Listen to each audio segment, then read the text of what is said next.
Oh, it's a movie. It's a movie. Okay. Stop. No, you can't come in. Mm-mm. Take my dog. Hello, hello, hello. Oh, there's Kaiju.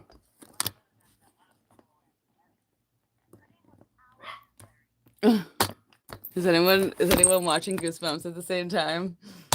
Because this is hilarious. Moving on.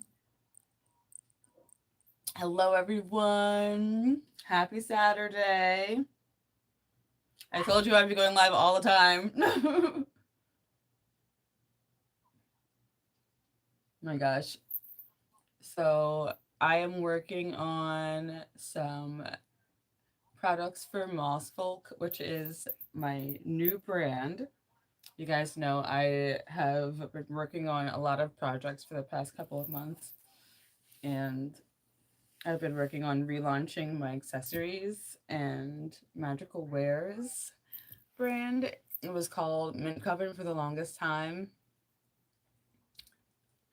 Yay! Yeah. It was called Mint Coven for the longest time, and I liked Mint Coven, and I still like the name. I still like to use it as a hashtag for like when I'm talking to people and stuff like that. But oh yeah, I will be for sure, absolutely. And I will also be selling lots of wishy clothing as well. Um, so I like Mint Coven, but it just people would pronounce it incorrectly every once in a while, which is always annoying to me. And also, I don't know, I don't know. I wanted something cozier, something like cozier, and something that also could encompass a group of people and not just me. Even though Mint Coven still does make it has the idea of it being more than one person. Moss Folk, which is my the name of my new brand, Moss Folk just feels more,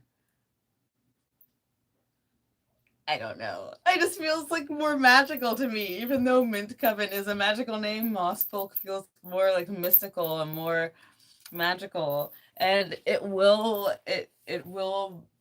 encompass so much more of who I am other than, you know, just a fairy godmother or just the village witch.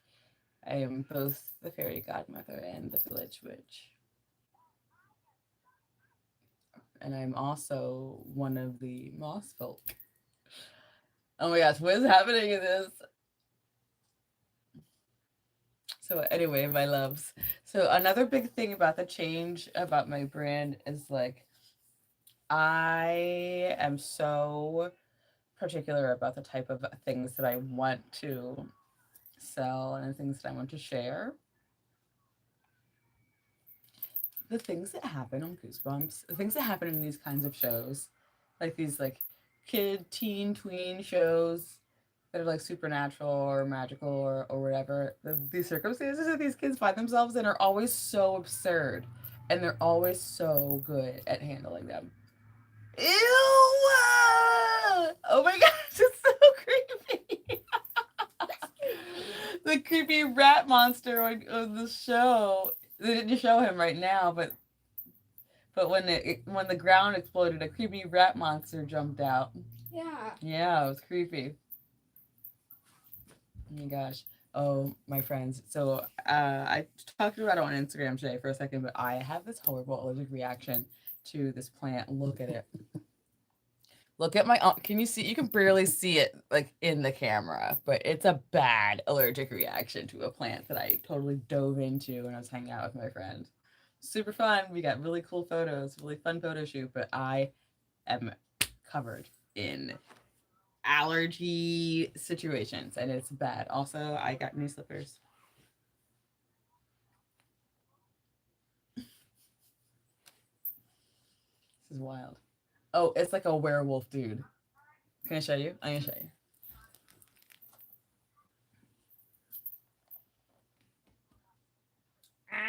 Are you watching Goosebumps with me? So I said before that I love watching I love watching these like old cheesy shows. They're so great and I love Goosebumps. It is so funny to me. Also really good and practical effects will always trump. I hate using the word trump. Practical effects will always be way better than these, what is it called? Internet effects. My brain's not working. Special effects. Like the way that they have the eyeball hanging off the kid's face looks so good. And you don't have to, it's not CGI dangling and weird awkwardly. It looks so good because they're doing a great job. Awoo. Is it like a chihuahua rat? Because that's what it looks like. Anyway. We have to get focused down, okay? This is a focus time. We're not here just to watch Goosebumps and watch this guy turn into a cat monster, cat rat. We're also here to work on product and to get lots of earrings done. So let's be real. I almost drank this candle, friends. I almost went gulp, gulp, gulp. That's not how you live life. That's not how you do things. Don't drink candles. Drink Canada Dry.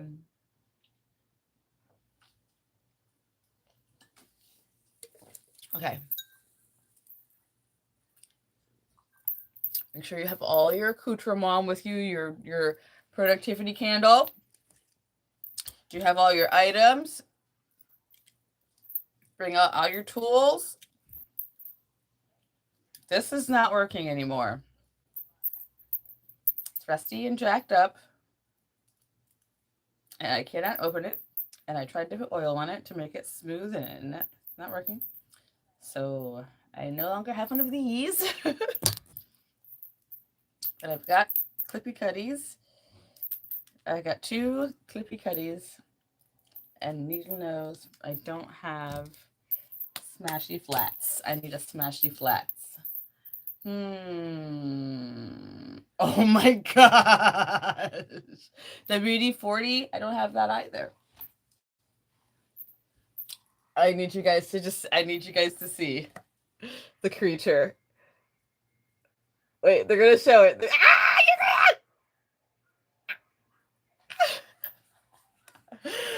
Yo.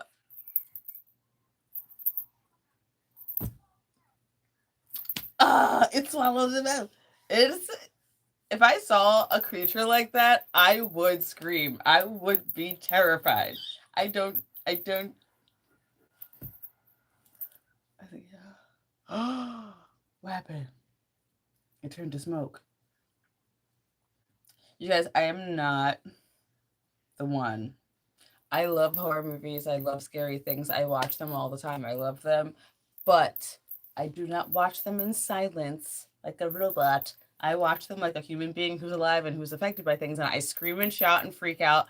And I flinch and shiz. Girl.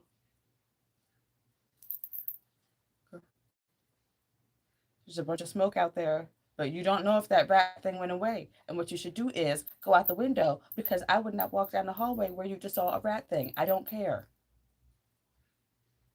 Okay. Apparently it's gone. Okay. It's over. Is it over? Is it really over? No, it's not. You think it's over, but it never is. Who is that?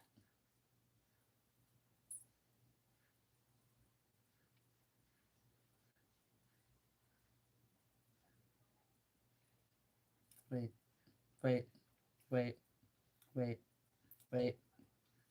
Oh, okay, okay. I don't get it. All right, whatever. Okay. The whole thing was a movie, apparently. Okay, corny. Bad them. What, the rat demon's not gone, I bet you. I bet the rat demon's still there. How about some more soda? Thank you. Actresses. Okay, tell me right now in the comments.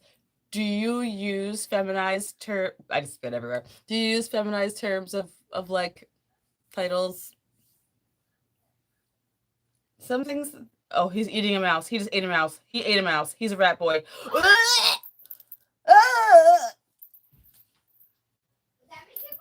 That was nasty.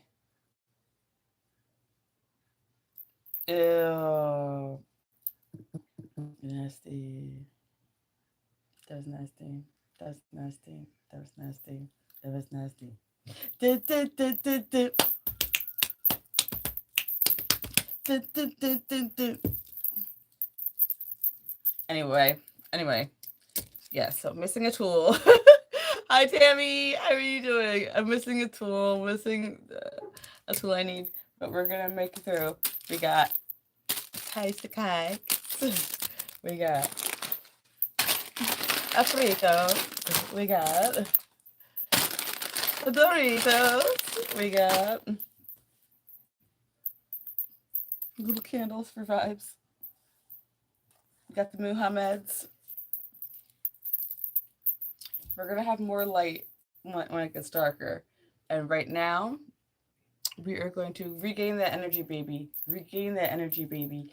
Get that energy back. Get that energy back. An affirmation for you right now. Tammy is filled with light and energy. Tammy is filled with the orange energy of the vibrant sun. And everything will be wonderful from now on. So mote it be. Oh yeah, I have a bunch of things that we have to harvest too. I have some things that I've taken in. Like I brought in sage, and we have a bunch of dried sage. I did make a mountain mint smudge wand because I harvested mountain mint, which is perfect. See, we're on one of those mask episodes. How do you feel about masks, friends? Oh, I asked you a question I totally forgot about the feminized terms of things like actor versus actress and stuff like that. Because you don't say doctress. So why do we say actress? I always thought it was quite strange. I always really like titles and terms used as far as rankings, depending on what kind of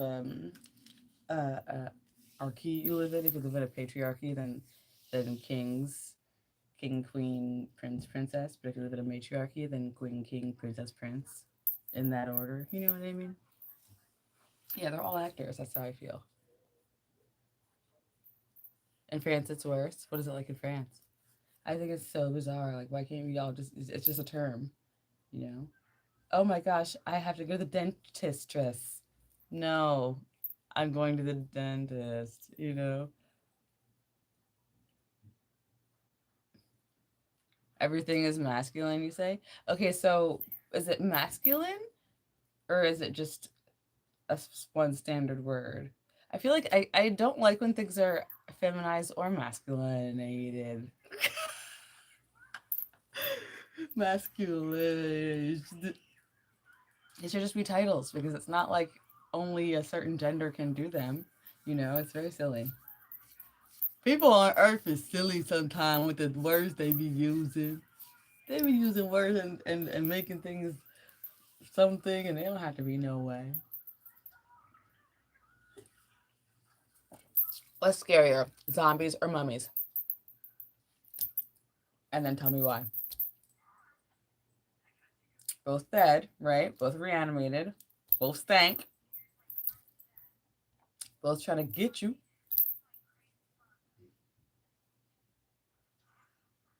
But what we don't have is any evidence of mummies being able to move any faster than like a reanimated corpse would. Whereas with zombies, we do have some speculation or some sort of like scientific reasoning as to why they would be able to be animated quickly if they were to be like injected with something or what whatever. Zombies. Yeah, that's true. Zombies always come with like mad 80 people. Zombies are always like, oh, me. And then they're like, oh, let's make all my friends zombies too. And then like there's 80 zombies. Mummies can't change other people into mummies. You're right. You're right. You're right. I was gonna make an argument for mummies, but no. True. Mummies are trying to eat your brain, right? Only? Or zombies trying to eat your brain? Zombies are trying to eat your brain. Mummies. I think mummies are just trying to get you, right? I don't know.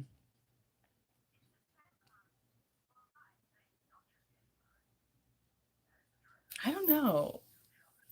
But I do think, maybe now I think about it, the whole thing about it. I think either way, I would be really, really um, grossed out more than afraid.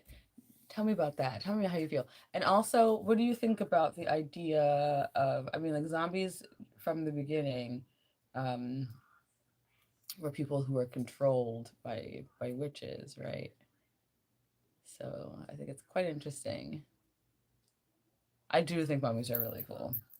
I think mummies are really cool, and I think that I like the romanticized movie. Like I love the movie The Mummy. Like give it to me, give it to me. I love the idea that the mummy comes back to find a reincarnation of his girl. Ooh, the romance!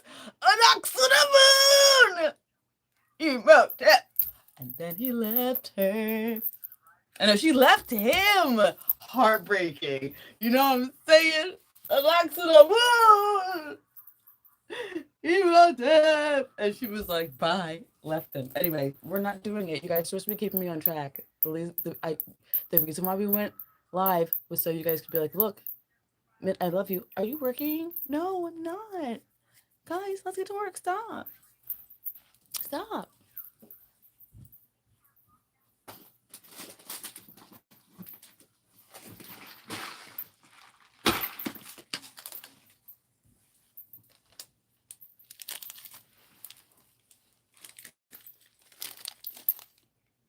What's the dilemma for you? Zombies versus mummies? Tell me this, friends. If you had a mummy husband, pause. If you had a husband that you were just like, oh, I'm in love with him, so in love, so romantic, and then he died, so sad. Um, if you could bring him back to life, would you? Okay, he comes back as a mummy. Okay, so not wrapped in things, but he's a mummy, so he has to be sustained on human brains. But every brain he eats makes him smarter and stronger. That's it. Everything else is normal. Totally normal every other way. Body normal, everything normal. Doesn't eat food, only eats brains. Retains his hotness and everything. Has super strength and intellect. But you have to feed. You feed him or he murders people and eats the brains. Would you do it? You would have your husband forever. He'd be smarter and more powerful, probably rich, right? Because then he would know things, because that just makes you rich apparently in shows. So that, and then you have your hot husband. Message being retained for human brains. Oh, you know what, Poppy? That's good. What if it didn't have to be human brains? Okay, so he can. Okay, I'm gonna give you one of these. So and we're gonna also no longer husband, just partner, any partner. So say, yeah, it doesn't have to be human brains, all right? Say, okay, they're the hottest person ever, so hot, treat you so well as well, like in love. Thank you, Tammy. It's like perfect person, so perfect for you, but dies. Come back, zombie. You have to feed them brains. Animal brains sustain them, like, okay, but human brains, like, make them, like, you know what I mean?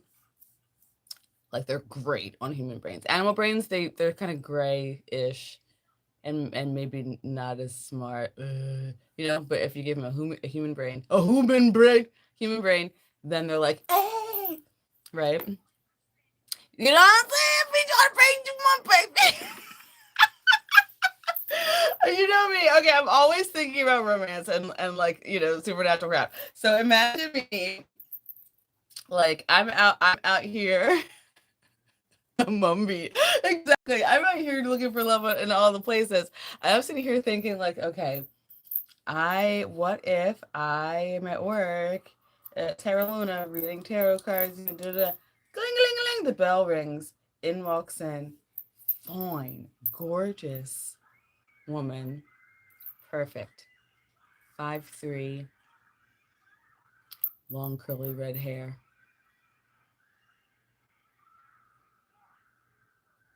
Hilarious. Julia Roberts laugh.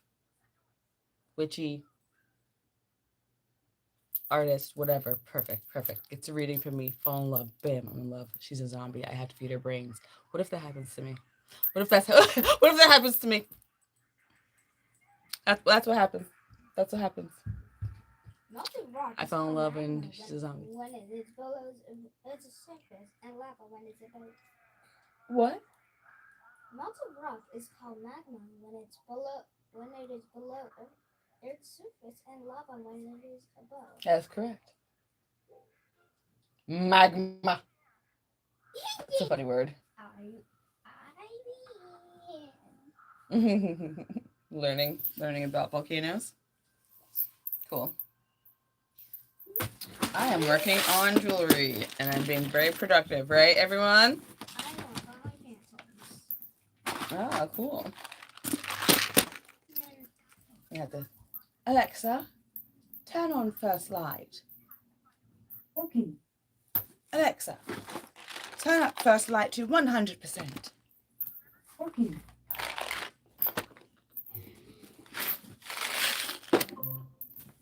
So sorry, I don't want to hear my notifications right now. Did I do everyone else's Alexa? Yeah, so okay, so here's the thing.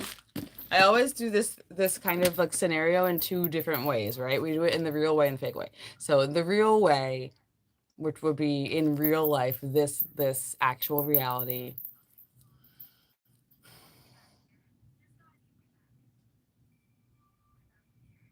I would probably, if I met like the girl of my dreams and she was perfect and she loved me and she fell in love with my husband and we became the most perfect throuple in the world, perfect throuple, but she was like, I'm zombie. We need you.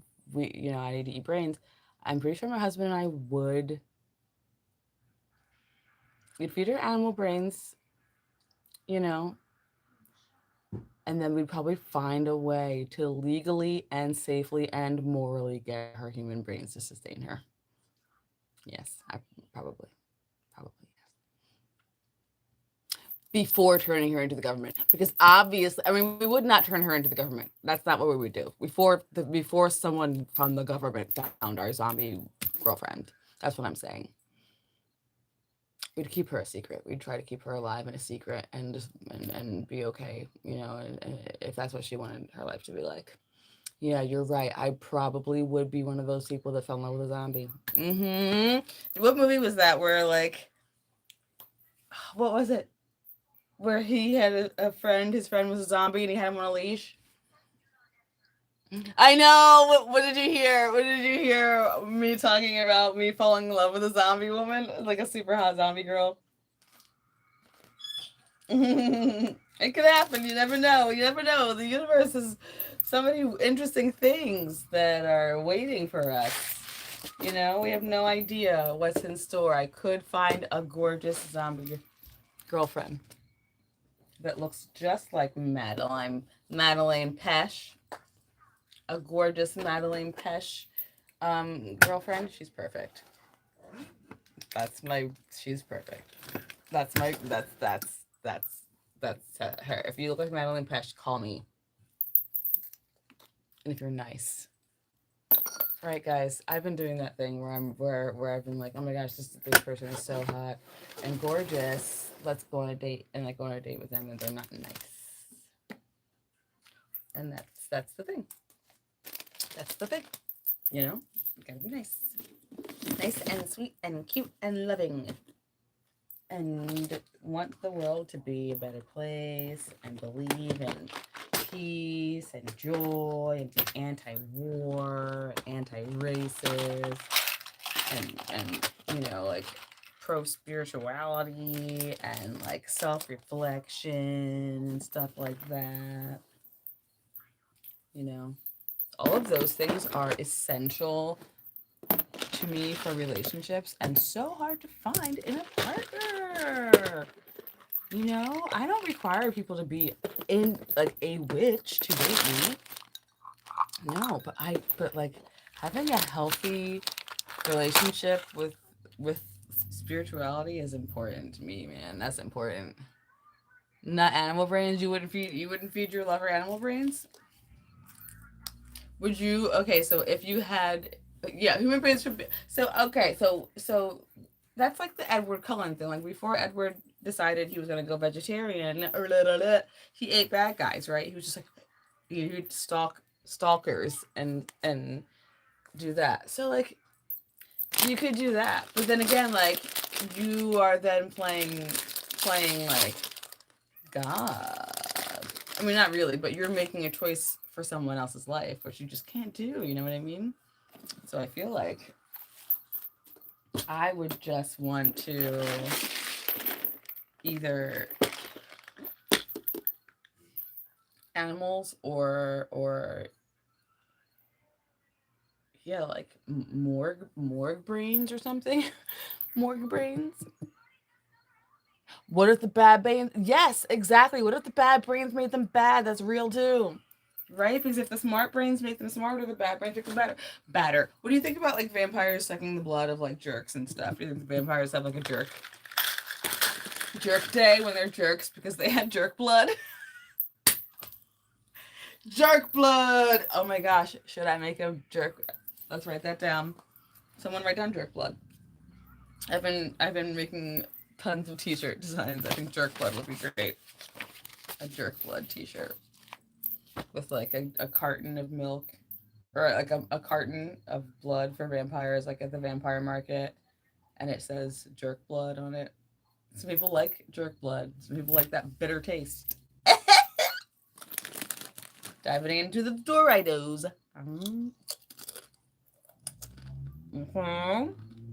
No. I have a tray.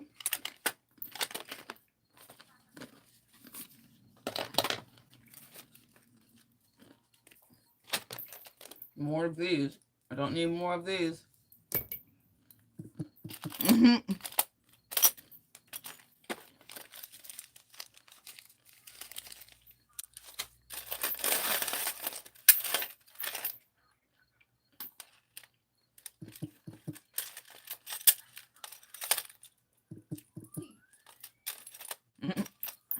Oh, look at this little teacup. Isn't that cute? Look at that. You see that? Isn't that adorable? I put it on an earring. Got a cute little leaf on it. I might put it on an earring for myself. When I get things and they're green, I'm like, okay, I'm keeping that for myself. Because it's green. So when I get supplies and stuff in, I usually get them from eBay or from estate sales or anything else. Hello, hello, hello. And I like to make sure that they are cleansed and any other like weird energy is removed from them. If it feels like there's weird energy on them, you know. And then I like to take everything apart and put it all back together in weird ways. So I always get these really cool pieces, cool little like ceramic beads and really gorgeous pendants and little teacups and stuff. I got lots of little elephants this time too. Elephants, and I have this pretty labradorite moon that I wrapped a while ago that I'm trying to figure out what to do with. It's such a pretty lab, the actual one. It's not polished, but it has so much sheen. I love it. I have a lot of things to work with right now. I've got a little bee.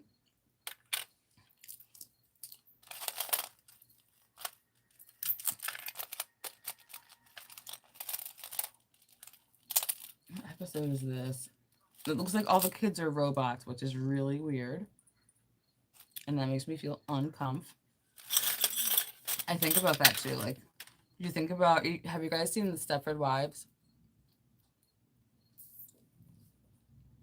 Because it's one of my favorite movies, one of my favorite, like, stories. And I love the idea where a town of people or like a group of people are all like under control or under some sort of like spell or hypnosis, and they're all behaving the same way. And so it's just so, I'm always so interested in like what that's like. Do you think you'd be able to tell?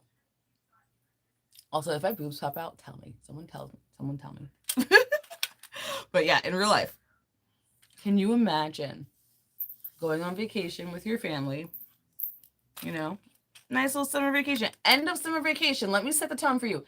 End of summer vacation, right before you're going back to school. You know what I'm saying? You saved up a little bit of money. Your family, you want to go on a little trip. Your little trip with your family. You decide to go to, you know, some sort of camp or something. It's beautiful. There's a bunch of other families there, and they all look really nice and cool. And at first, everything seems cool, but then you notice that everyone is wearing the same, like, shoes or the same something. Random question to everyone here. I recently made a comment on a spiritual video, and someone in the comments responded and seemed super nice, but wanted to know where I am and my contact information. No, don't ever give anyone that. No. A lot of people on spiritual pages and sites and stuff like that, they are looking for people to want services or to get services from fake spiritualists who charge you lots of money. So don't respond. Yeah. Yeah, you made the right decision. Absolutely. Because they do that a lot. There are lots of predators that hang out in the comment section of any witchy, spiritual, tarot, like, kind of creator, and they try to get people to buy services or pay for services that are not real, that are scams, and that are bad, and it's so terrible. And I really wish that they wouldn't do that. And I don't know how people can like live their life having that be their job, because it's wild to me. Like, wild. But yeah, please don't fall for any of that kind of thing. Be so careful with that, because it's really scammy. Even like, I tell people all the time to like there's psychics and stuff that are, there are a lot of psychics that of course are real, but there are probably far more that are just scammers. And there are probably also a lot that offer more therapy than psychic ability, which I don't hate, you know, but I do really dislike when people have no ability and no morality and they offer no service that brings comfort or insight to the person. Like, it's just horrible. And I've worked in lots of like witch stores, like witch stores, and like crystal shops and like herbal apothecaries and stuff like that, where people will come in and tell me that they've been scammed by people that do that, and it's so awful. It breaks my heart. Canada. Wow, that's wild. I have you on my TV. Oh, I love that. Yay. I love that. For anyone new that's just popping in, I am also watching Goosebumps. Seasons 3 and 4 are streaming on YouTube, and I've got it playing in my headphones, and I react like wild to scary things. And I know it's hilarious, but I am so reactive to anything scary, even Goosebumps. Even Are You Afraid of the Dark? I love horror movies. I love scary things, but I also like I react to them as if I'm like it's happening to me, like I'm there, because I am a baby. Oh my gosh. So and stuff like this freaks me out so much. Okay, so I love there's one that's like a traveling circus that I really love. This one's freaking me out. This one is I forget which one this is called. Do you have the episodes listed? No, but there are these like robot children. It's reminding me a lot of Alien Home. Is that what the show is called? Where people are doing experiments on you and like changing your body and adding and taking things away from your body and you just don't know it. You're like under anesthesia and you wake up and you're like, oh, I feel so weird. What's wrong with me?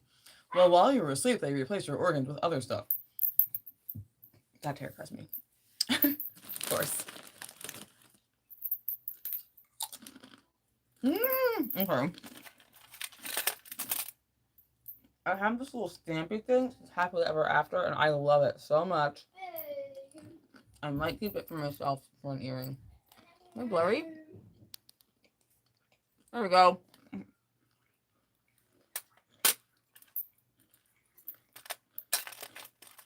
Mm-hmm.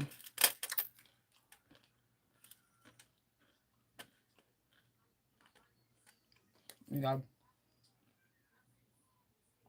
so much to do.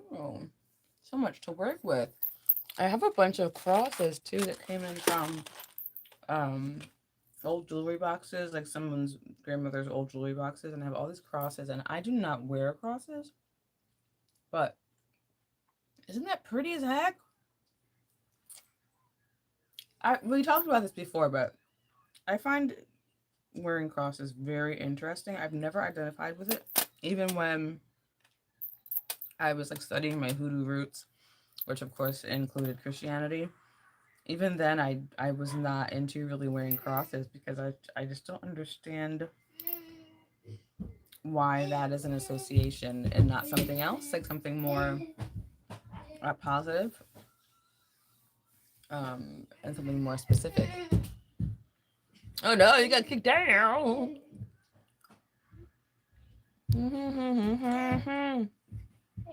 Yeah, I just don't. I'm just not into. I'm not into it.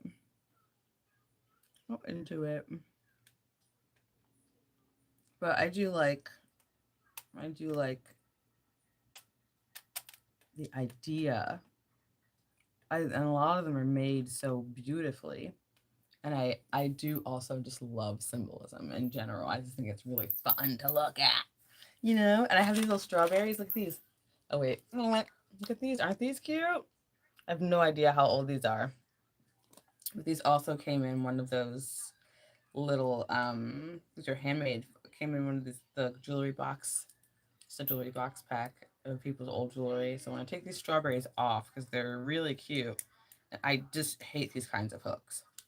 But the strawberries themselves are adorable. Look at that. So cute. Isn't that so cute? I do not know what they're made of. I think they might be clay. They're very cute. And so I will be using these in some earrings as well today. I get a lot of really bizarre little broken earrings and broken pieces of jewelry and stuff. Like I got this pair. That's like one of these little bobbers, and then there's the one that works.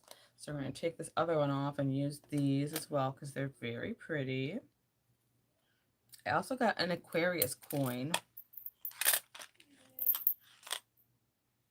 Single gold Aquarius coin here. I'm going to use that for someone who was an Aquarius to buy those earrings. I do have some of these like stamping, these cross stampings. Again, for the Christian witches out there who exist. I'm not judging anybody's path. You know what I'm saying? I'm not doing that. There are lots of people who like we'll go back and forth about whether Christian witches exist, should exist, can exist, whatever. And I will only ever answer that question to someone who's asking it of me because they want my opinion, not because they're looking for something that's right or wrong. You know what I mean? Because everyone's spiritual path is individual, and it is nothing that someone else can tell you is right or wrong, because it is your path, you know. And so if it is right or wrong, you will discover it for yourself, you know. I don't have any rams yet, and you know, I it's so funny, I do get lots of like zodiac pieces in, but uh you know, I get them in one at a time, and they're not always what I want. This is an interesting earring. I'm trying to figure out how I'm going to take it apart to use the pieces because I love it. I love the little middle chunk. Ooh, I have an idea now. Can also be a really cool bottom of an earring. Okay, let's take this off. I really need to get more earrings, jewelry making supplies, because I lose a lot of pliers and stuff. They just break after a while because I do make lots of jewels. Yeah, that's cute. Just this thing, isn't that adorable? So pretty.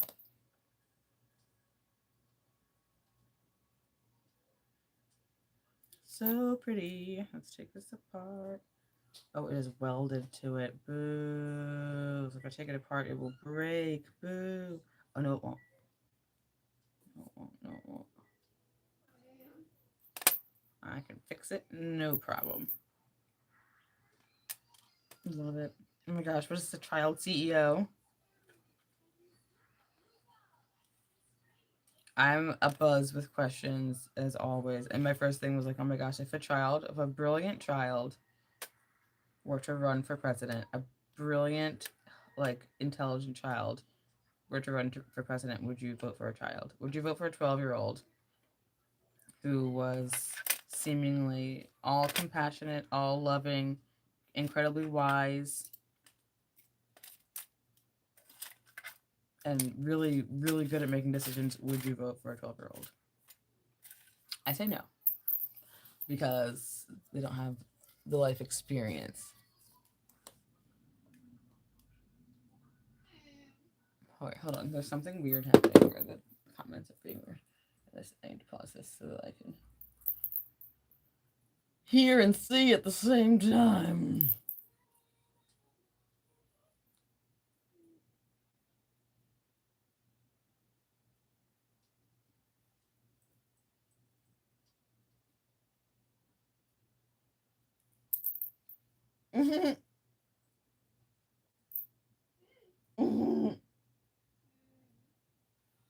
Okay.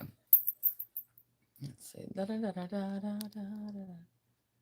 You mentioned the Christian witch yesterday. I hope you make the video. Yeah, yeah. I've been writing down a bunch of interesting things so far because I've been talking to some people who do consider themselves Christian witches, and they were talking about um, the journey between wanting to have traditional values and wanting to use the elements of witchcraft. And I'm like,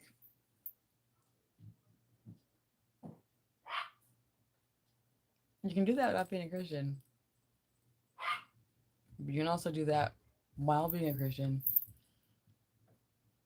but understand the interesting and bizarre relationship that Christianity and witchcraft have, you know, because that's definitely a bizarre oh, girl, put those away, girl. Put those away, girl. Just kidding.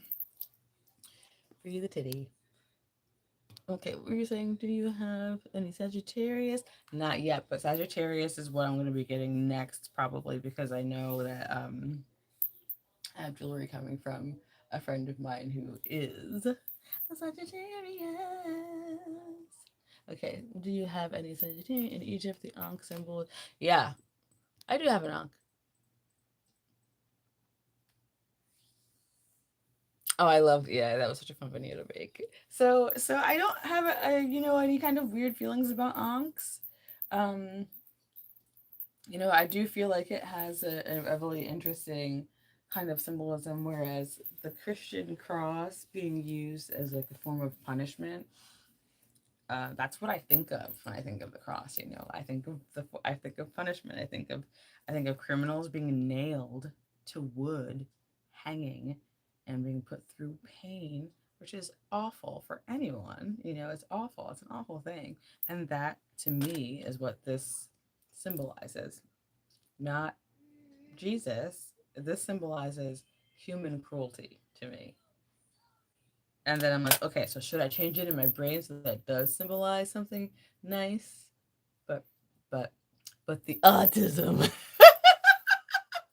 the autism is like, but we know that this was like it wasn't just Jesus. It was with people. Everybody was hanging on the cross. Bad guys. It was terrible. It was a terrible thing. So my brain it does that with it. You know. So I don't know. It's interesting. Interesting. I would love to do another collab. Yeah, I want to go. I want to go to where she is. She has a lot of really cool like locations where she lives that I think I would like to visit because there are spaces all around the U.S. that are just like teeming with fairy energy that I want to go and be in and commune with the people and commune with the spirits. It's so wonderful, and I've been having a lot of like experiences where I've been in really like the blurs between fairy energy and human spirit energy have been they've been blurring. I guess for people who wear a cross, it represents Jesus. Yeah, Jesus' sacrifice. That's right, the sacrifice. That makes sense. The sacrifice, but still, and I know for people that's what they think about the sacrifice, and I get it. Um, but I also think about like yeah, the punishment. It makes me think about the punishment. And I always forget about the sacrifice. When I think about it, I think about it in a different way, I guess, because I imagine those stories and those scenarios, and even though there's love in them, and love in like the sacrifice and the the pain, there's also so much unnecessary what's the word, cruelty, unnecessary cruelty. So I'm like, ugh. Yeah, unnecessary cruelty. And then but there is also the school of thought which I do mostly adhere to, that we have so many things that we have to understand and learn and feel and experience to gain the knowledge of, and pain is one of them. you know and if someone told me that if I were to sacrifice myself for the good of all humanity, like for them to understand how to love themselves and how to treat each other better, I would, right? When you think about it, when you like really get down and think about that, it's really an incredible thing. Ask yourself, like, would you sacrifice your life if you knew that it would mean that everybody in the world would gain something incredible?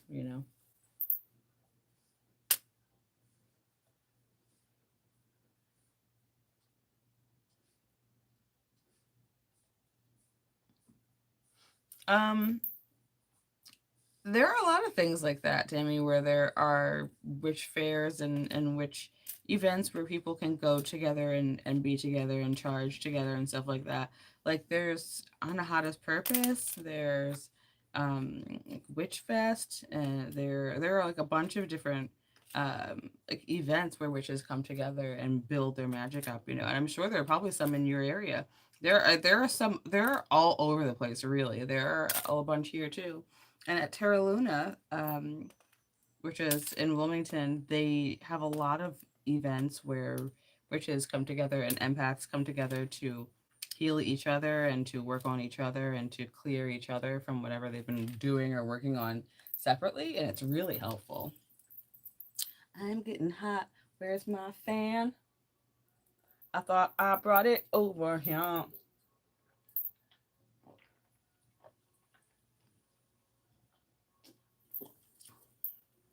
But apparently I did it.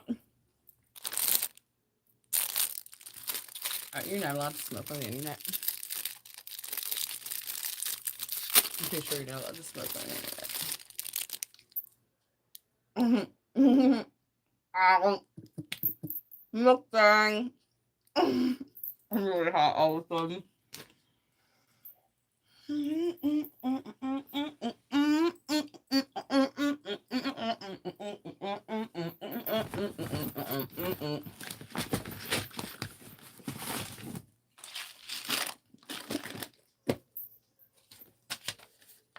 Woo.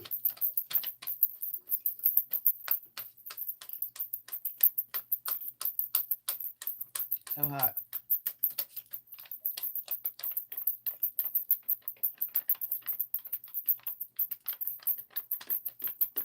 Woo. Okay. Yeah.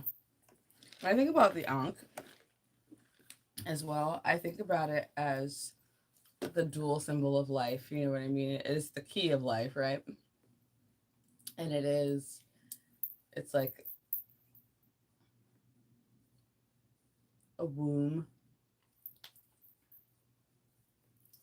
and a wand, so to speak. A womb and a wand, so to speak. Look at this frog with eggs in his face. If you haven't seen the show, Will Imagine. Oh, I love that show. It's so good. It gets me. So the first time I watched it, I was like, ooh, fun, a magical girl show. I'm in for a good time. And then it gets so dark and serious. I'm just like, what? You know, it is crazy. I love shows like that. Have you seen Made in Abyss? Because that show is like that too. So I know I'm not flashing anyone because I doing this. I'm so hot. So I'm just stretching my leg out. Let the ceiling fan waft on it. I'm having a hot flash, which is so cute. It'll be over in a second. Anyway, look at this.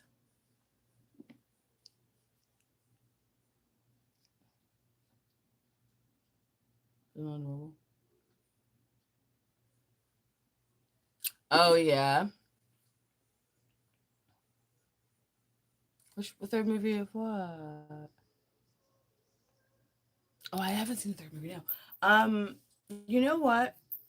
I know that there are a lot of places where it's super Christian, but anywhere where there are anywhere where there are people practicing like alternate spiritualities, there will be witches. You know. So if you go to a place where you find people who are meditating or doing yoga or do it, what else? What else have I found? Which is botanicas, of course. Excuse me, I am burping because I had Canada Dry. But there are lots of different places that seem quite mundane, but when you get in there and get to know the people, you realize you've got secret witches in there hiding. Secret witches hiding. Let's get my goosebumps back going so I can see this creeping goosebumps. Goose people getting me. Scary people. I love it. I also, so this is one of those funny things that we talk about all the time, my husband and I, things that you feel like you have to be prepared for as a kid that you never have done, you know, like we don't do, but they do it all the time in kid shows and movies and stuff like that. That we're like, oh my gosh, this is gonna happen. Crawling through, what are they called?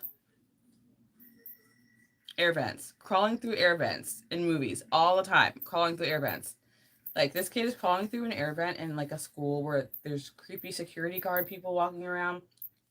Like, well, when will I have to do that? Never. I don't have to crawl through. You don't have to crawl through no air vent. But man, oh man, I would always imagine it. You know, perimenopause. Yeah, it is rude as heck. Menopause itself. Rude as heck. I can't wait for this. I don't get hot flashes all the time. I usually don't have them much unless it's like really hot outside and I'm feeling the heat. Yeah, yeah.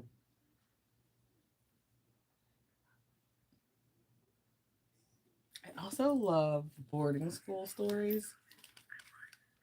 I've always loved a good boarding school story.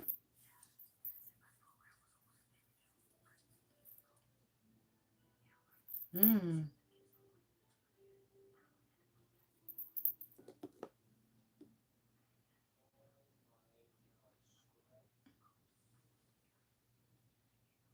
Also, running away together. That's also one of those things that happens all the time in kid movies that we're like. I mean, have you ever run away when you were a kid? Because I definitely ran away when I was a kid, just once, and I didn't go anywhere like far, and I wasn't gone long enough for my parents to actually get scared. They were just looking for me. But then I showed up, you know.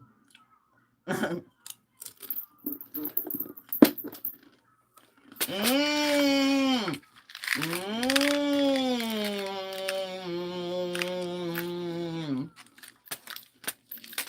Mmm. Mhm. Mhm. Mhm. Mhm. Mmm. Mmm. Mhm. Mhm. Mhm. Uh oh. Oh my gosh. They really do like to like demonize teachers in these shows as well. Teachers and principals are always such bad guys. And this one is we've got like aquamarine, turquoise, azurite, and apatite. So pretty. Look at this pretty baby right here. So pretty. You see that? So gorge. We need more light already.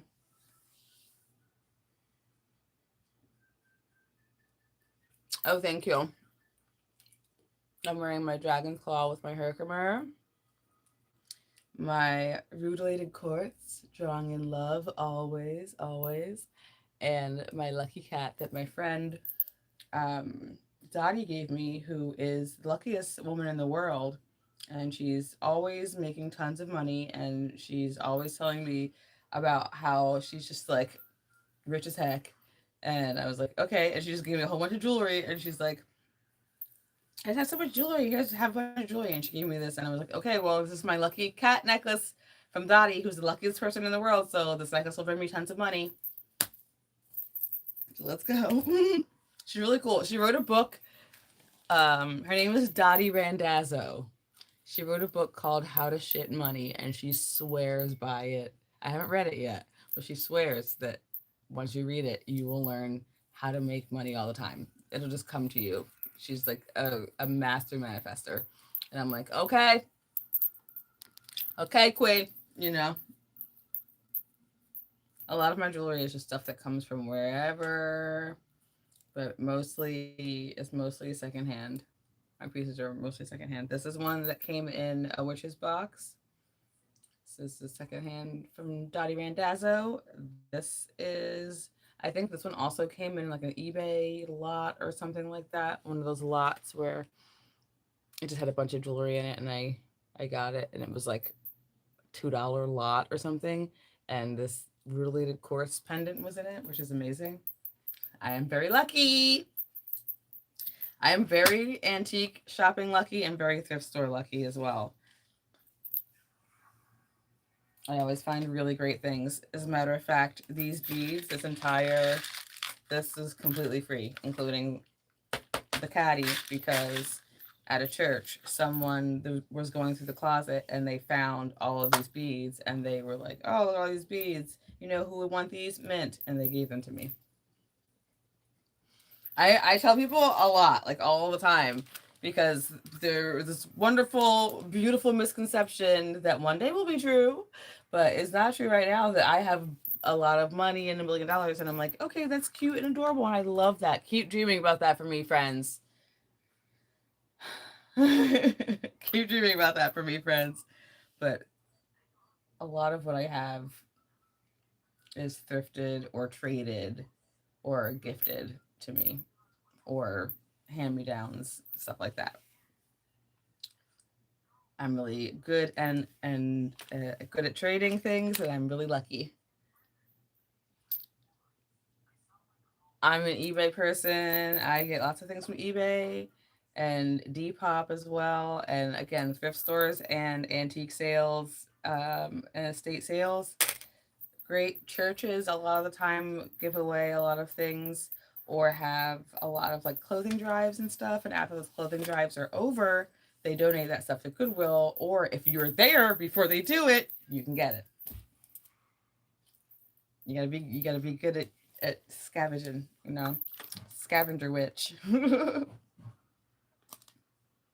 again, also like I got a ton of free jewelry from my friend, um, who's I don't know, it's her sister just has like all the jewelry she was hoarding. Ugly jewelry, ugly costume jewelry. But you take it all apart, turn it into something cute. It's very possible, very very possible. And so I got a bunch of that stuff. I'm gonna turn it into something cute. Right now, if I can find where I put the box. I think it's all the way over there. Oh my gosh, it's okay. So what it is, it's like the faculty, right? You guys have seen the faculty, right?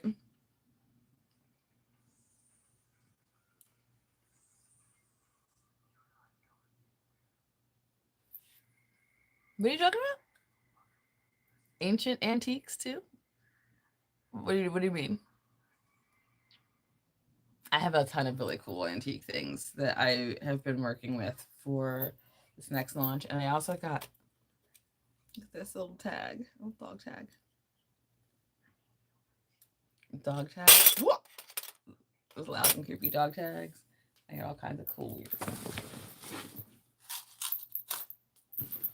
Please be excused. You may. The dad doesn't like it.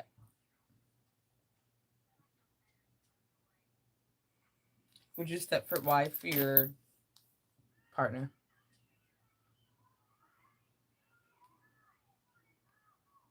To make them do anything that to make them just like happy and calm.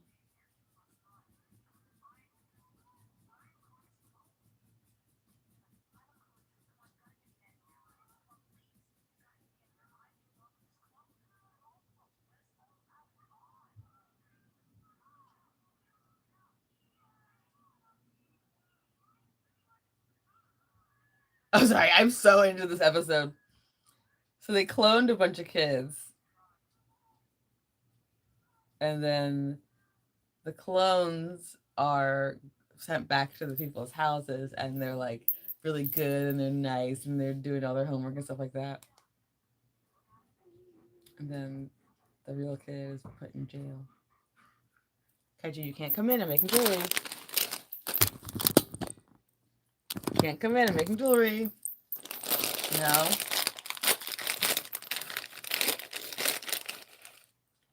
I'm still standing here. No.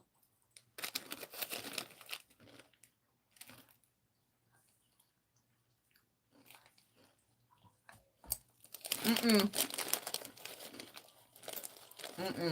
Feels like lying in here. Girl, get out of here, girl.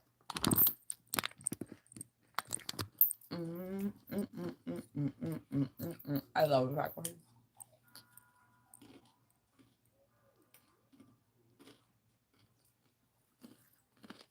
Mm, mm, mm, mm, mm, mm, mm, mm. Mm, mm, mm, mm, mm, mm.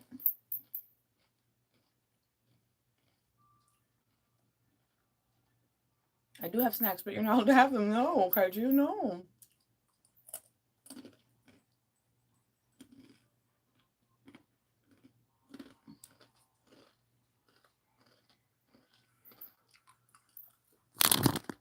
Okay.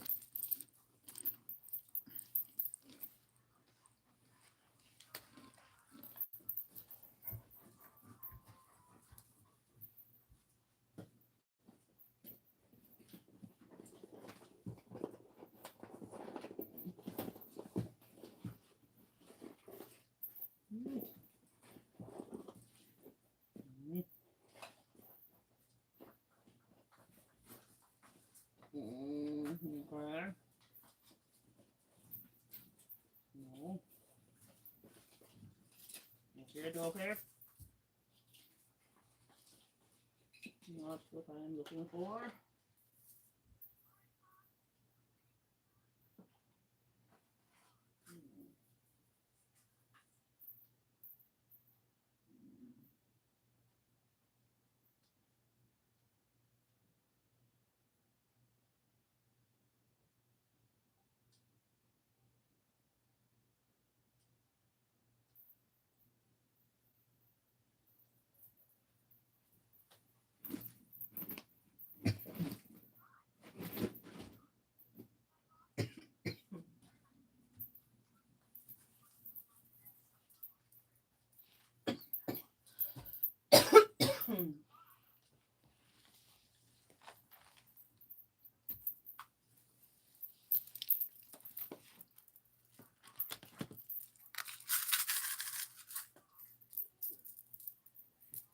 This necklace that I'm totally gonna take apart because it's aventurine, looks like aventurine and Merlin, or maybe, oh, who looks like this? Who looks like this? I cannot remember. It looks like green moonstone. Look at this guy. Hello, hello, hello. Love that. Hope everyone's having a gorgeous Saturday.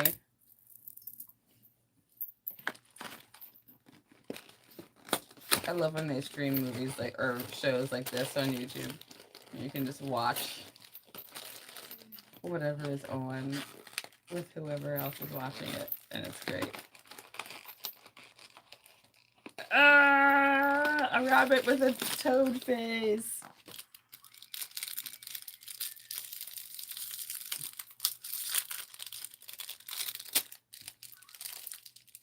It had a toad face. Yeah, I think this is so cool, and I may keep it for myself as well.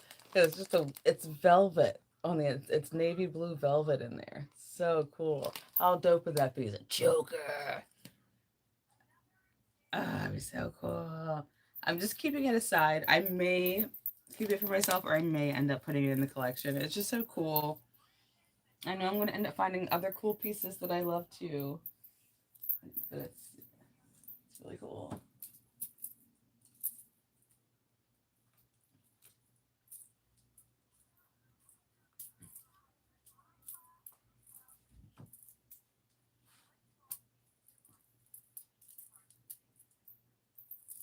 This one, I'll take this one apart. Another piece of jewelry that someone donated to me.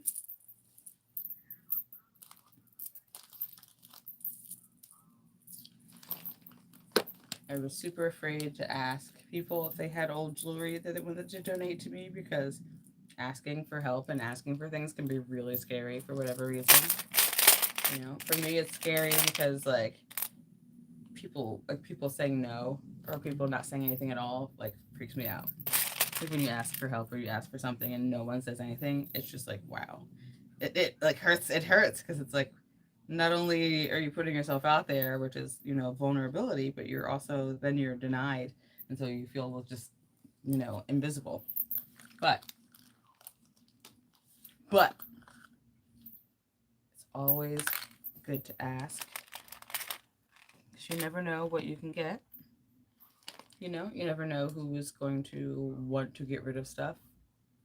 So, got a lot of stuff.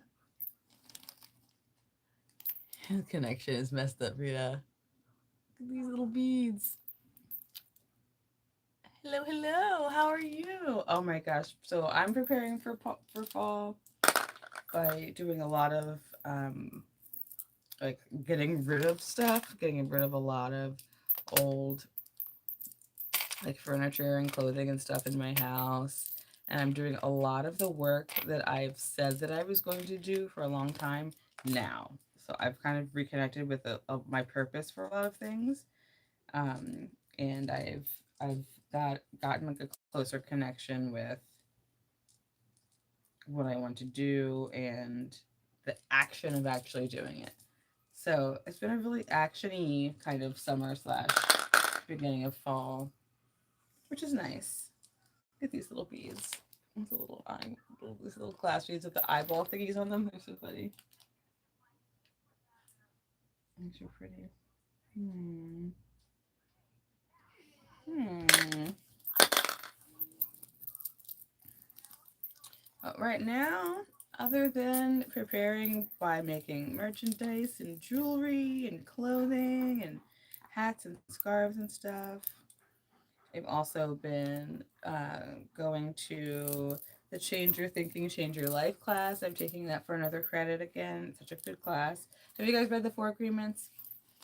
I'm telling you, every witch should read the Four Agreements. It will unblock any kind of magic that you've ever been trying to release. If you have magic blocked, and a lot of people do, if you have magic blocked, you have something that you've been working on for a long time that you have to continually do a spell for or continually like do maintenance magic for. If you read the Four Agreements and really try to give yourself a new way of thinking, it just like opens up your power like nothing else.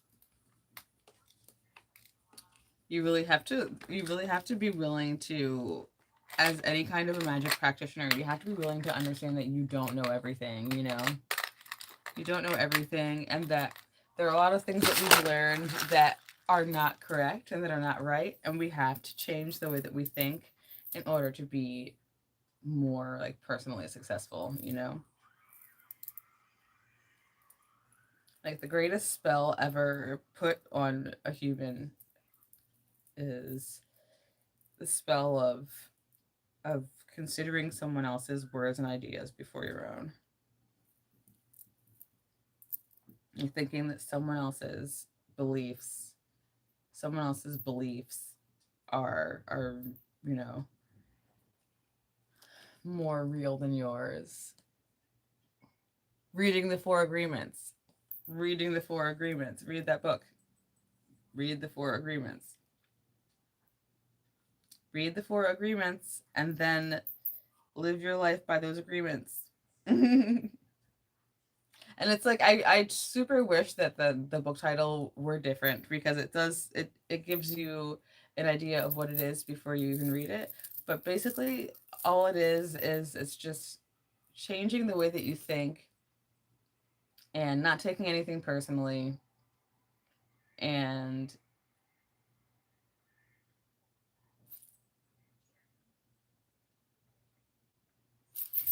sorry, a really creepy worm thing just wriggled onto the screen. Um, yeah, changing the way that you think and not being not being a self-sabotaging Susan, you know? It puts you into the right mindset to attack anything that you need to attack and to successfully achieve whatever it is you want to achieve. You know? So it's great. It's a really good book. It's actually on YouTube. I'm pretty sure it's free on YouTube. You can listen to it on YouTube.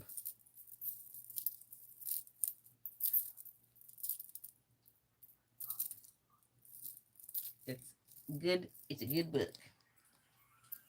It's very helpful.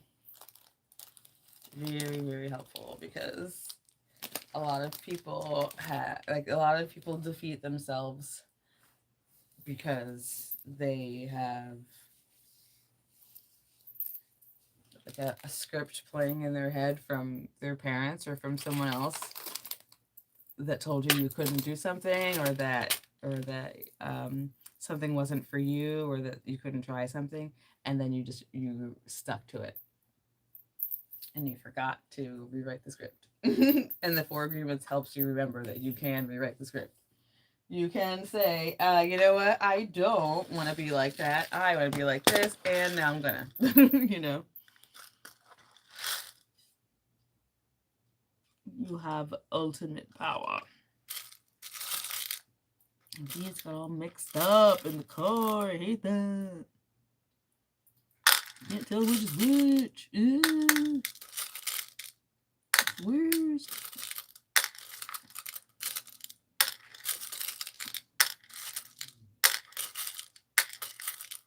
Do you like the sound of beads being touched?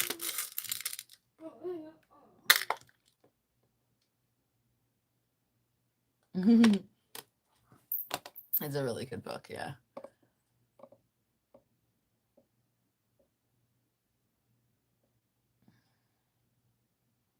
Yes, yes, yes.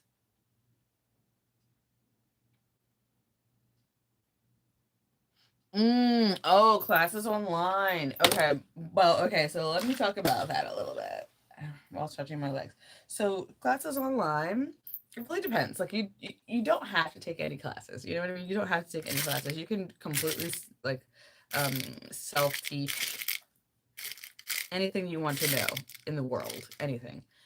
When it comes to magic and spirituality and witchcraft and things like that, you just have to figure out like what it is that you're most interested in, and study that first. You know, study the ins and outs of it, where it came from, how it was developed, you know, how it works, and then start implementing it into your life, trying it out, writing down your experience with it, how it works, and then boom, and then moving on to the next subject. You know, it's all about having sort of like an idea of where you want to go with your power, with your magic.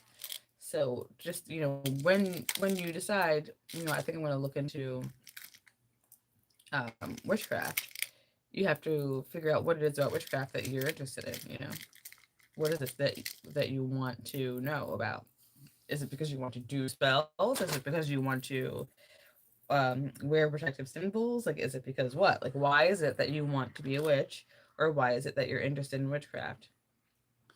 Is it because you want to sprinkle herbs into a pot? You know what I mean? Like there's always a reason.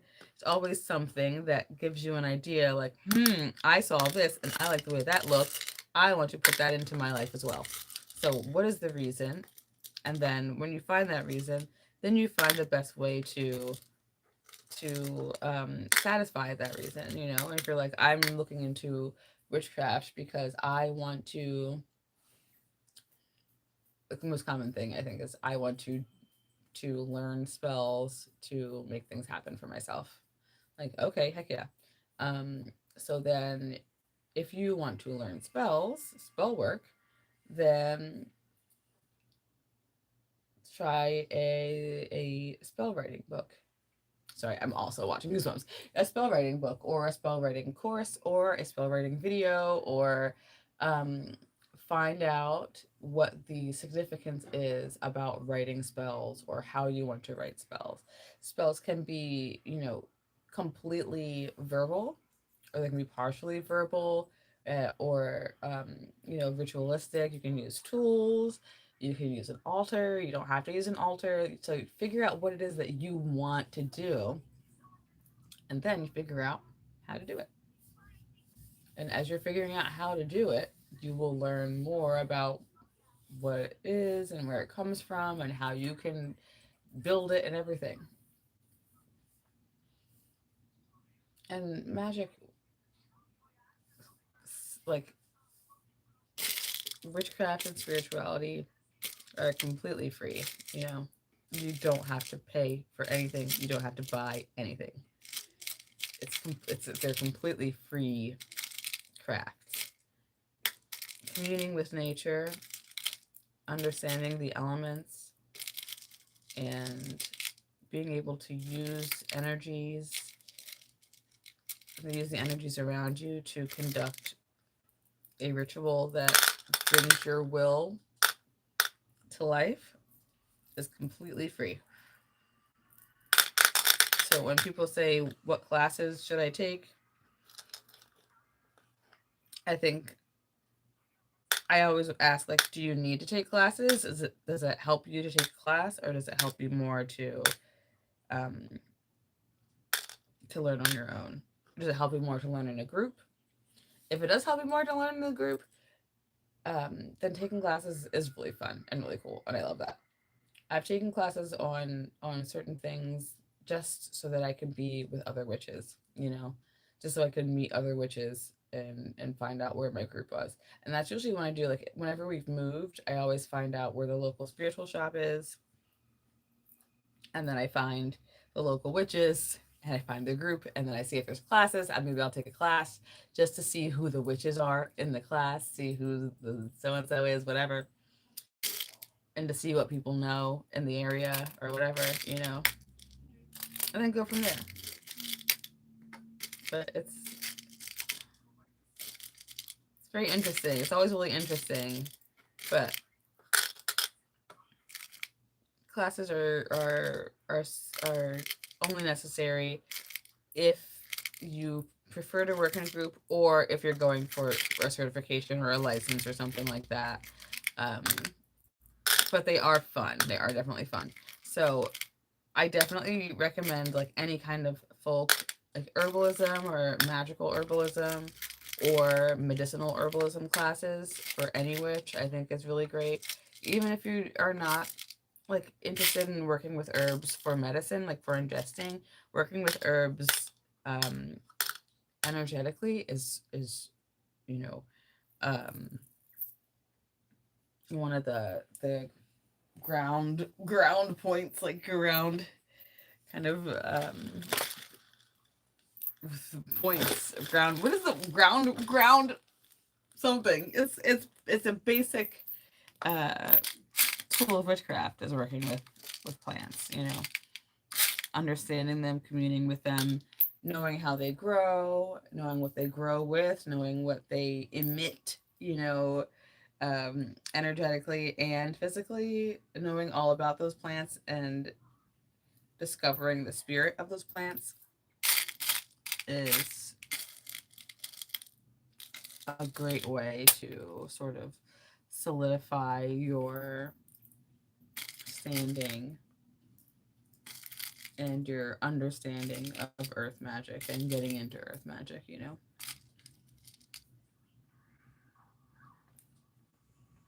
Mm-hmm.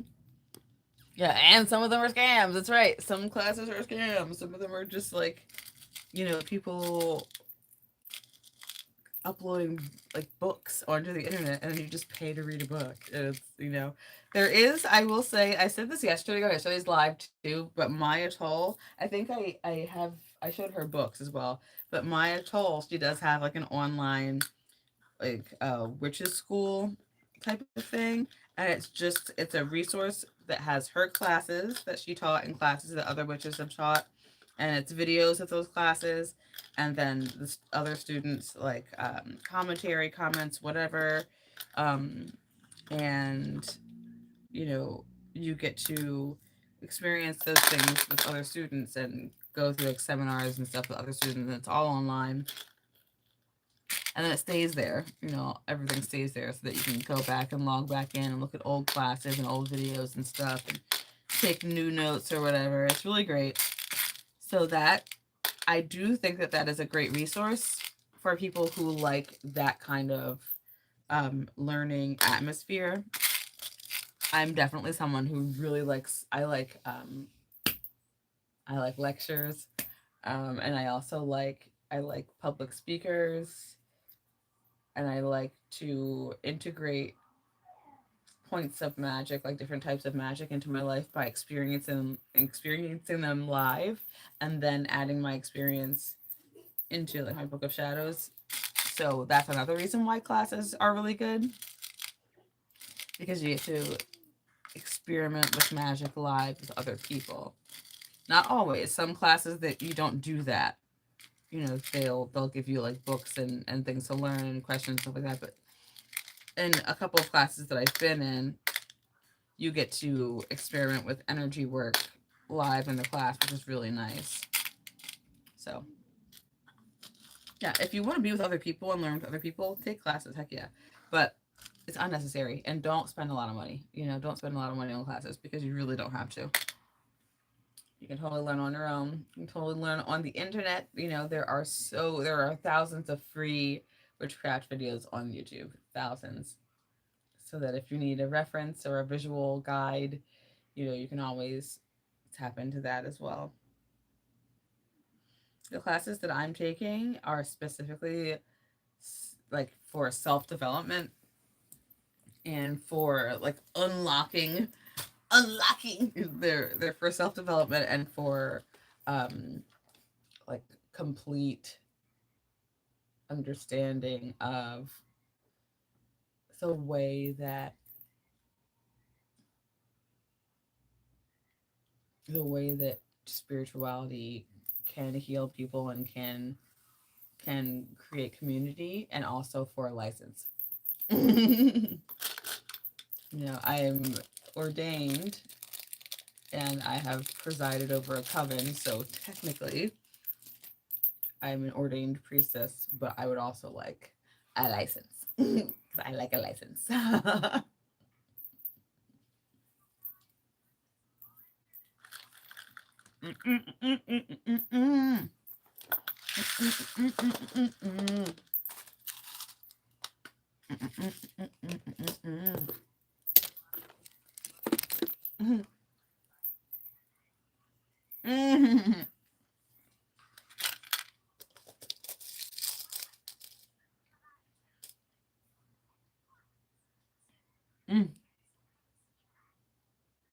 my god.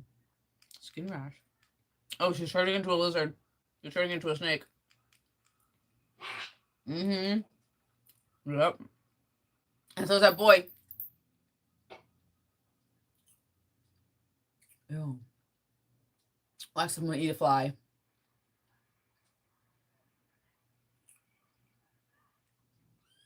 This is a Goosebumps episode where everyone's turning into a fly. So to obtain a license, there's a couple of different things that you can do, but you can go to like what's it called? I don't remember. You can go to school to become a minister or a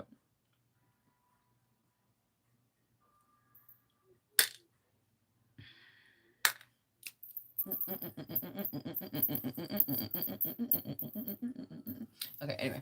They're saying, oh yes, you can go to school to become a minister or just a spiritual practitioner, a licensed spiritual practitioner. So someone who would lead a church or someone who would become a life coach or someone who would become a cult leader, someone who would start any kind of a spiritual foundation or something like that. You would obtain a license to do that, depending on what your avenue would be. But I'm obtaining a license to become a licensed spiritual practitioner. So just in case I'm like, okay, let's start a church called the Church of Weird Wild Witches, then I can do that, and we can all join the Church of Weird Wild Witches, and um, hold solstice ceremonies, dancing under the sun naked, um, and growing our own food and weaving blankets and loving each other and teaching children how to express themselves and love themselves and be authentic and teaching people how to unlearn negative ways of thinking. This is so gross. It's like a giant intestine eating this man. Yeah, hippie church, man. I almost want a hippie church, man.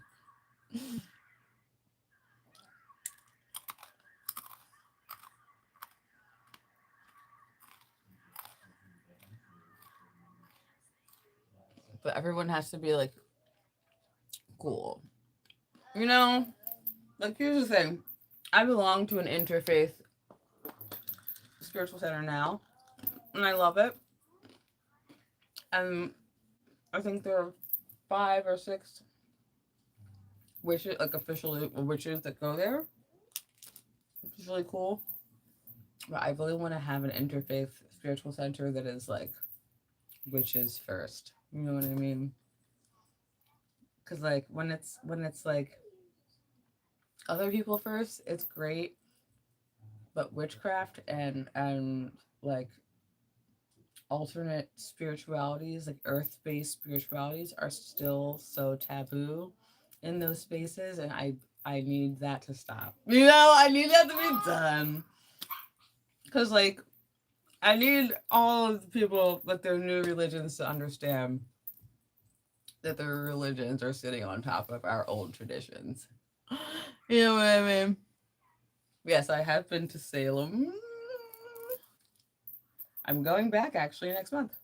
It's gonna be so cool.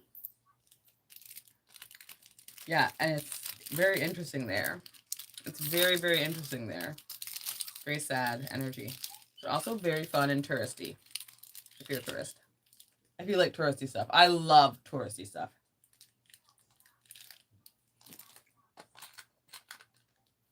I think I left an important box in the truck. I'm gonna have to get it. I need it.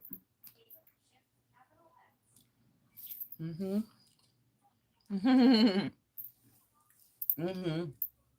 I love touristy stuff. I love like all the witchy, silly stuff that they have there.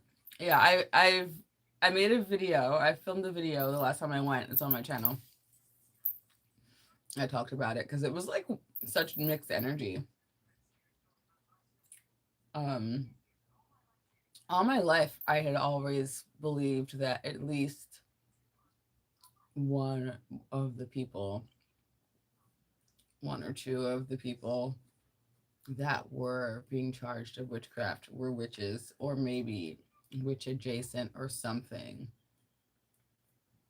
But no, you know, when you get there and you really read all about it and stuff, you realize that they were just mean people taking out people that they didn't like in the name of God. And it was just wrong. And so it was just kind of a sad situation. Like there were no witches. There are loads of witches in Salem now. But then those were just people. And that sucked. They were just people. So it felt sucky. Because like being there as a witch, you know, enjoying the touristy part of it was fun, but also being there as a witch, knowing that Christians died because they were accused of being witches, and that's what made that place famous. Like that didn't feel good to me, because like I am now free to practice my spirituality as a Black person. I am now free to practice my spirituality semi openly, and these Christian people who were just living their life were murdered under the false pretense that they were like me, like how I am now, you know. It's wild. It's wild. So it doesn't feel like it didn't feel good to me, like knowing that aspect of it. It made me feel like bad for those people, and that was all I could think of the whole time. But that's why I'm going back, because I was like, that made me sad. But it was so, all the touristy stuff that they have in Salem is fun and cool. And yes, like all the shopping is amazing. All the stores look so cool. It's like a whole fun amusement park. So yeah, it's cool.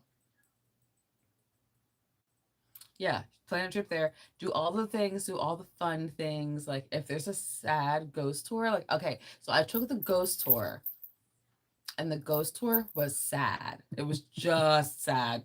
It was not scary or funny or spooky. It was just sad. The tour guide was she did not make it anything but sad. It may have just been the guide that we had, but it was just like making it sad.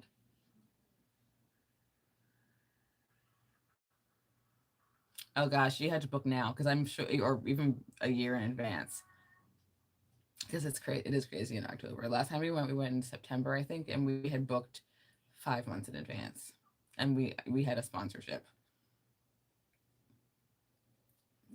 So the Airbnb, I think we got to the Airbnb was like on hold for us, and that was like the only reason why we were able to go during that time because it is wild. It gets wild. There's so many people everywhere. It was so crowded just in the town.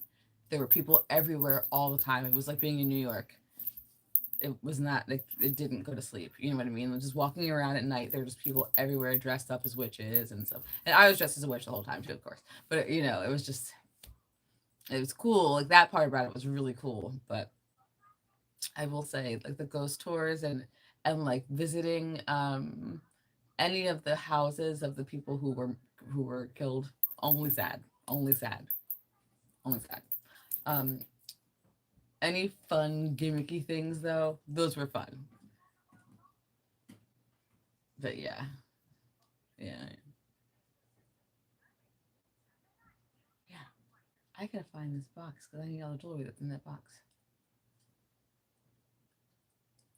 So I think it's either in the truck or it's in the other room.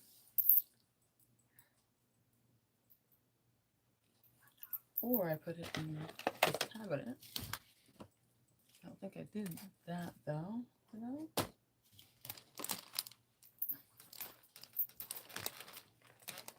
Mm, mm, Okay, let me look into the other room and see if I can find this box, and then I'll show you all the cool jewelry that I have, and then take it all apart and turn it into cool jewelry.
Where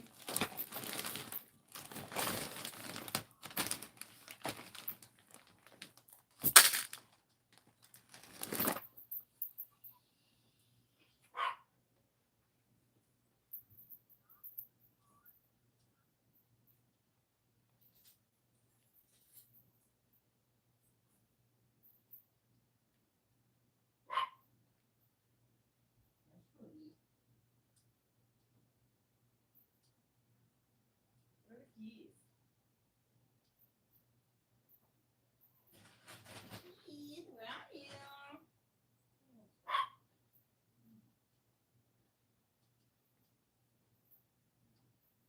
Daddy, please.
Mark. Mom said you can watch Yeah. Should be okay. It's not too loud.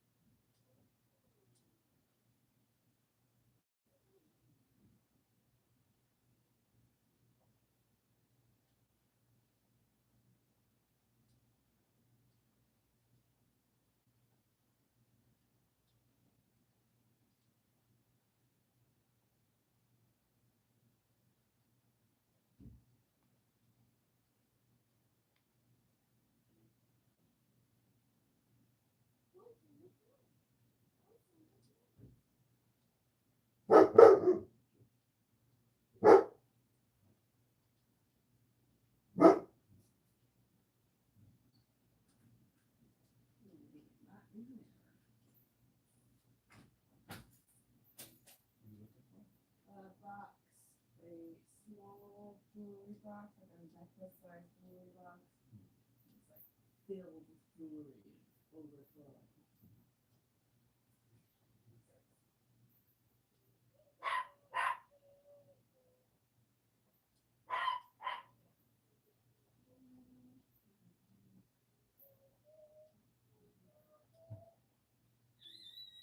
Sweet little son's voice of sweetness. Frodo, stop screaming. You trapped.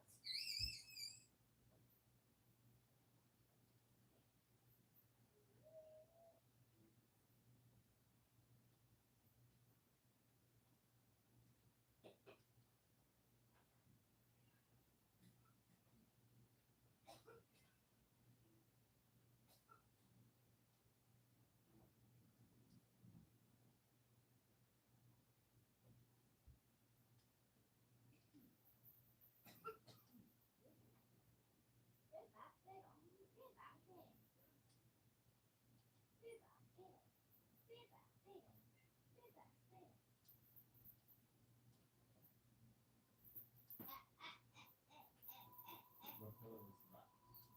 Like, mirror.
No, it was in my bag.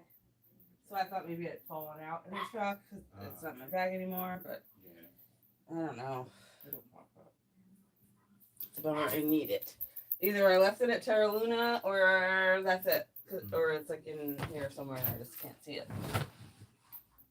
Which is a bummer because I need it. Wow. Yeah. It will show up. The fairies will let me find it in a second, won't you, fairies? Yeah.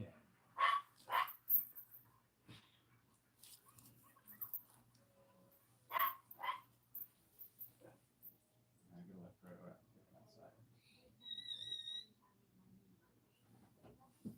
Hmm.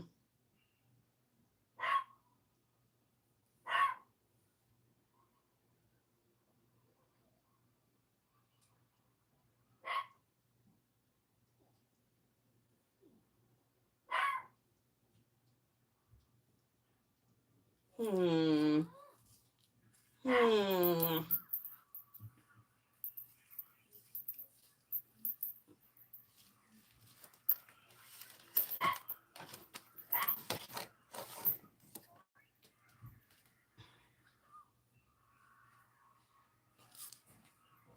Hmm.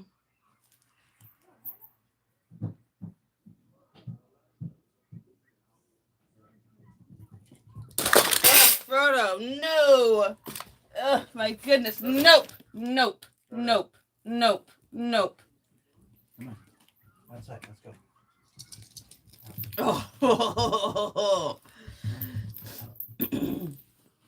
the monster.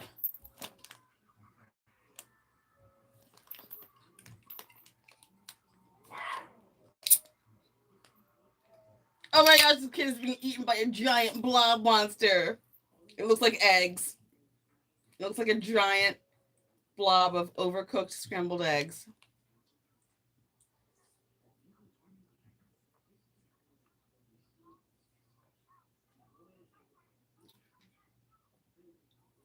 Oh my gosh. Okay, so I love the concept like this where like hi. I love the concept where I know. That's what I was thinking. That a brownie came and borrowed it because that's what happens if maybe like they see something and they like it and they're like, wow, this is amazing. And it was amazing. Like a really cool box of really great jewelry pieces. So they're like, "Ooh, let me take everything I want out of it first, and then give it back to you when I'm done with it." Probably no, you cannot come in, doggy. And dogs are just like they really want to be here with me today, and I'm like, y'all can't get in here while I'm making jewelry. Doggies. No, doggies, no. No, it's not under here. I think maybe I may have left it at the shop because I remember thinking, I hope I don't leave it at the shop, and that you know it happens to me all the time. I don't know why like I don't know why it happens in that order where I go, oh, I just imagined that I left it at the shop. Oh, I hope that doesn't happen, and then it happens. It's like I get a vision of me doing it before it happens, and then it happens, and I'm like, why didn't I just take that vision as me, and then go and make it so it didn't happen, but it happened anyway. So weird. So let's try that cool spell that they do in Sabrina, where you bring the item to you where you are.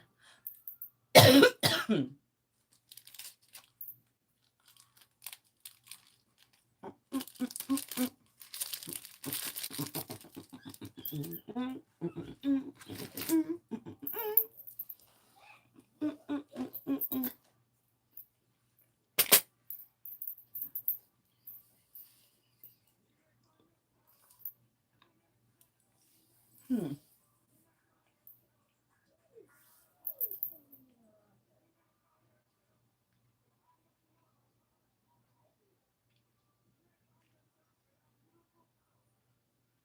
Hmm. This little guy. I'm having a hard time remembering what it looked like. Pretty sure it was a light blue box.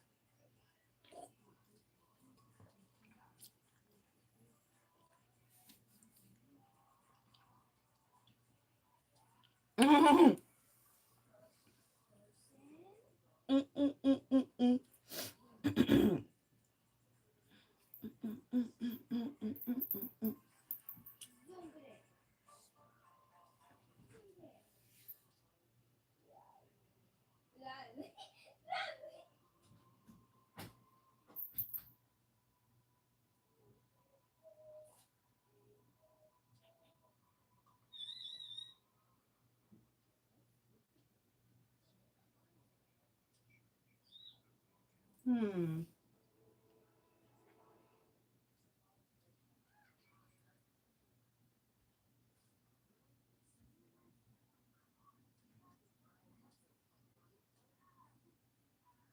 Bizarre.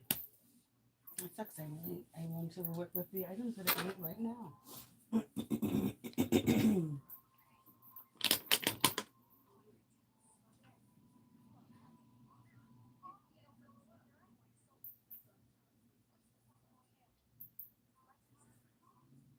Hmm.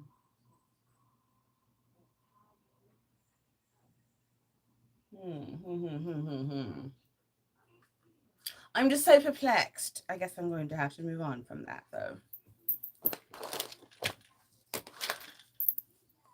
When I can't find something, I become so fixated on finding it. But in my new frame of thinking, I will not become fixated on it because it's a waste of my time. Instead, I will find something else to work with. Yes, it's an empty box. Can't work with that. This. These are diamond stud earrings. What will I do with diamond stud earrings? Sell them. Give them to someone to sell. An empty box.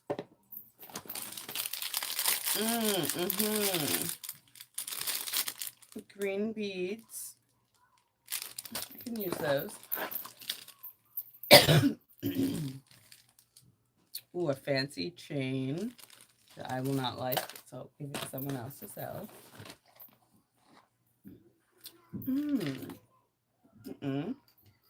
No.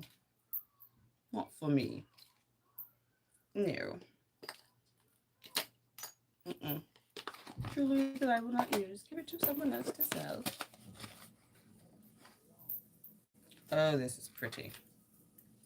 Oh, I will use these dragonflies. These are very pretty. Look at that. Oh, they're lovely. I will take those right off and use those. And they are sterling silver as well.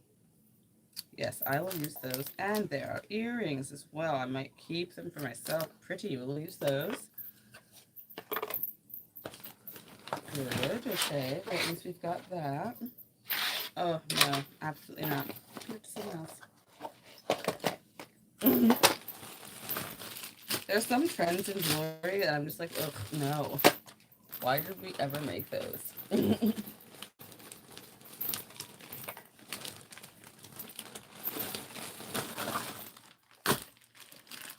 Let's see what this is here. A bunch of earrings. Great. I will work with these as well. Little, what is this, boucle? I'll use this. Yeah, I think it's only one of these, which is fine with me. I love mismatched earrings. Obviously, I have very eclectic taste. Apparently, I don't think I'm that eclectic. I feel like I'm pretty normal. But a lot of people, in like real life, not on the internet, but in real life, people find me to be quite eclectic. I love mismatched earrings, and I really love. This is so sparkly. It's like it's hard to tell from that, but it's so sparkly. I love earrings that have. Oh, there are two that have different like styles of um, charms and stuff on them. I just love that. There are two of those, so I will use those. I will take these apart. These are earrings. Hmm. Remember these? Was that like the 2000s when people were just like, yeah, Charlie's Angels, you know what I'm saying? Oh, this is like a really nice heavy silver clip on. But the beads underneath are so usable and they're heavy as heck. Look at that. Like that, I will use these. Take those right off.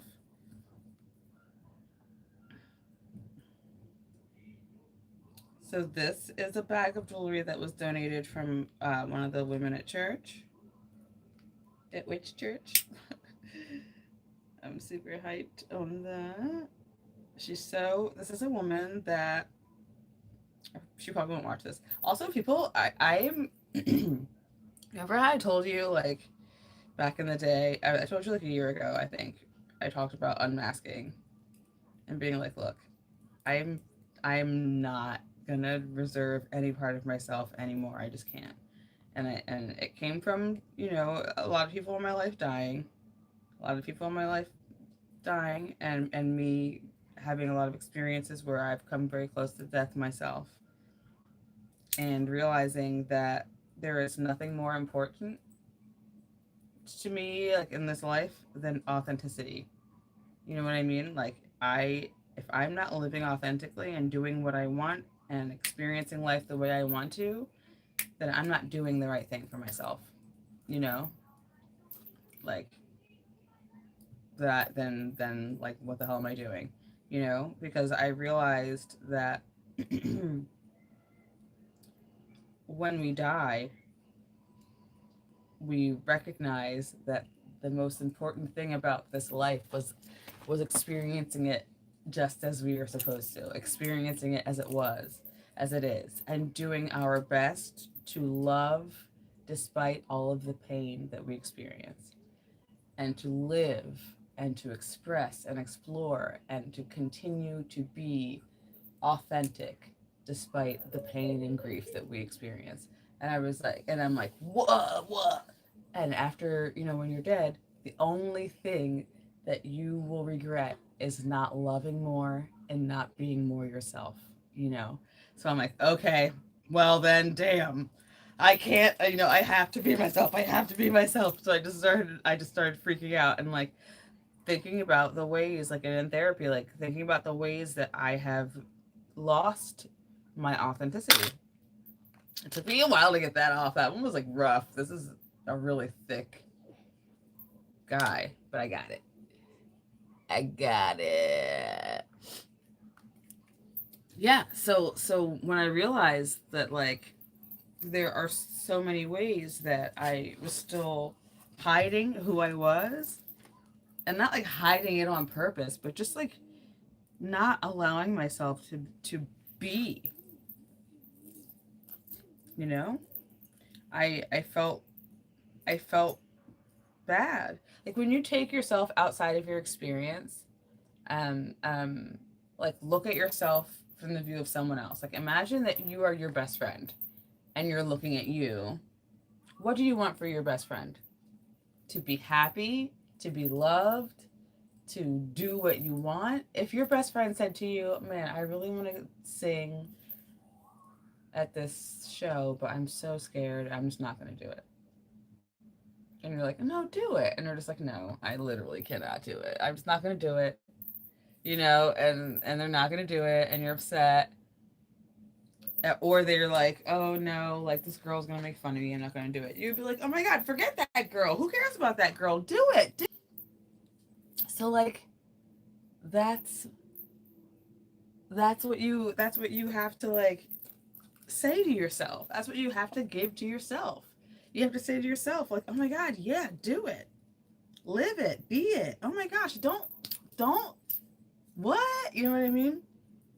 Like I've been in so many experiences, like so many like situations with friends where, and like you know me, we talked about it earlier. I think people are so gorgeous. Like humans are so beautiful to me. Human beings, especially the femmes, the women, okay? But human beings are so gorgeous, and like magical and like expressive and cool, that when someone that I know doesn't feel that way about themselves, it like blows my mind. Like my mind is like, like I don't understand it.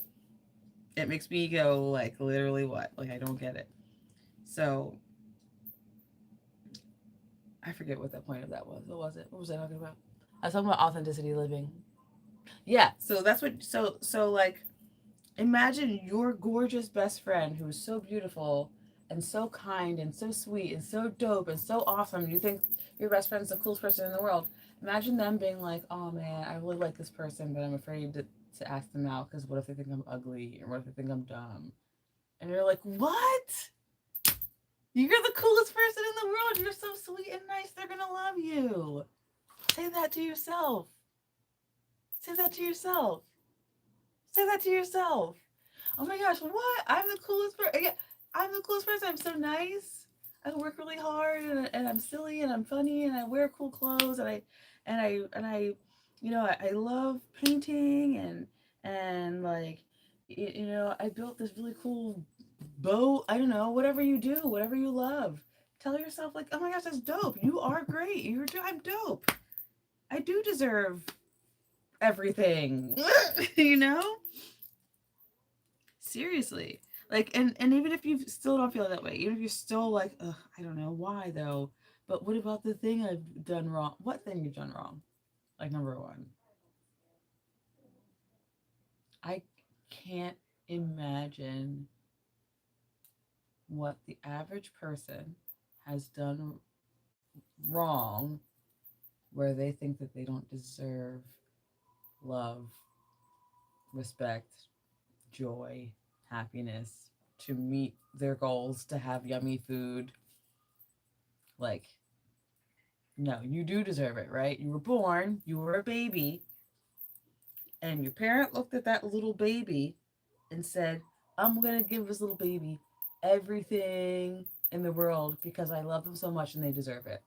That did not change, sweetheart. That did not change. Just because you grew up, just because you grew up, doesn't mean you stopped deserving love and comfort and joy. Okay? Please remember that, my sweet. Yeah, these are dope. See, these are the ones that are like really hard to take apart because they have so many danglies. But I think I'm gonna take apart each one of those danglies. I'm gonna take off each one of those danglies. What? So many times I've withheld telling someone I had a crush on them only for years later to find out they liked me too. Yeah, don't do that. It's the worst, like the worst. That. Can I tell you guys something so real right now? I have like anxiety, like panic attacks every once in a while, and they usually are about swirling in the never-ending abyss of the universe of space. Um, for because for some reason somebody put into my mind that was what death was at some point, and so that plays in my mind every once in a while, and I have a panic attack about it. It sucks, but I'm working on it. That's what therapy is for. But anyway, the other thing that I have panic attacks about is people missing out on love.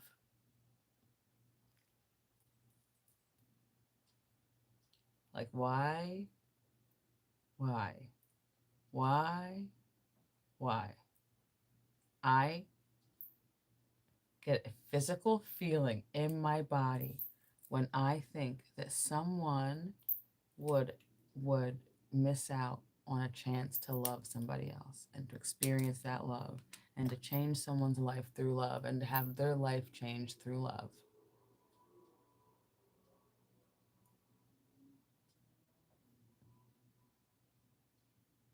Yeah, you know what's so wild, Jamie? Like it's really interesting the things that people will say that that will happen to you because you've turned away from God. So God would then punish. When you turn with your life, then then then you'll be invited to my to a new game Okay. Thanks. called Oh. which is called who's the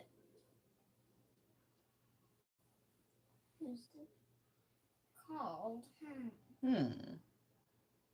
You gonna make up the game name? who's the picked one? Oh, who's the picked one? What an interesting name for a game. Okay, cool. Okay. Oh, these are so cute, these little charms that I'm pulling off. It's taking me forever, but they're adorable. Can you see that? It's so small. It's so pretty though. Yeah, so okay, so the things that people say with this punishment that God is giving you.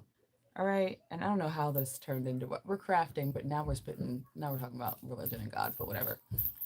This punishment that you're being given. And okay, like I said before, I'm going to school to become a minister. I'm a Christian minister, okay? A minister meaning someone who speaks publicly and to a lot of people about spirituality and love and attaining a higher level of consciousness, okay? I respect people's spirituality and religion. I respect people's choice to, decide what aligns with them. And I do believe that all paths that lead with love are paths to the light.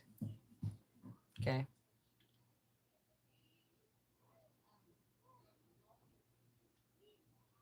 But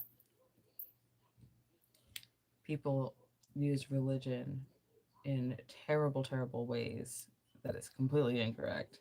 And they do a lot of horrible things in the name of God, okay? And that is not right. Because of free will, we are capable of taking words of wisdom and turning them into laws that are upheld to oppress other people. And that is wrong. And it's bullshit. But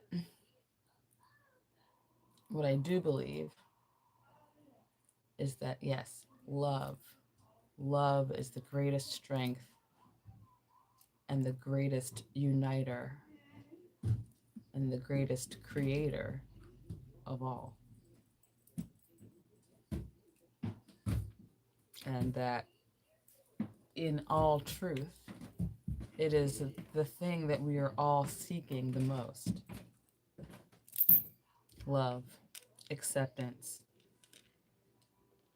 comfort, and the feeling of satisfaction, the feeling that comes from living a happy, adventurous, and slightly challenging life. Exploring new feelings, new emotions, new states of being, that is what our goals are, and that is what our purpose is, and love is always the basis for all of it. And the biggest, to me, like one of the biggest parts of that love, the biggest part of that love is like the understanding of the love that you have for yourself,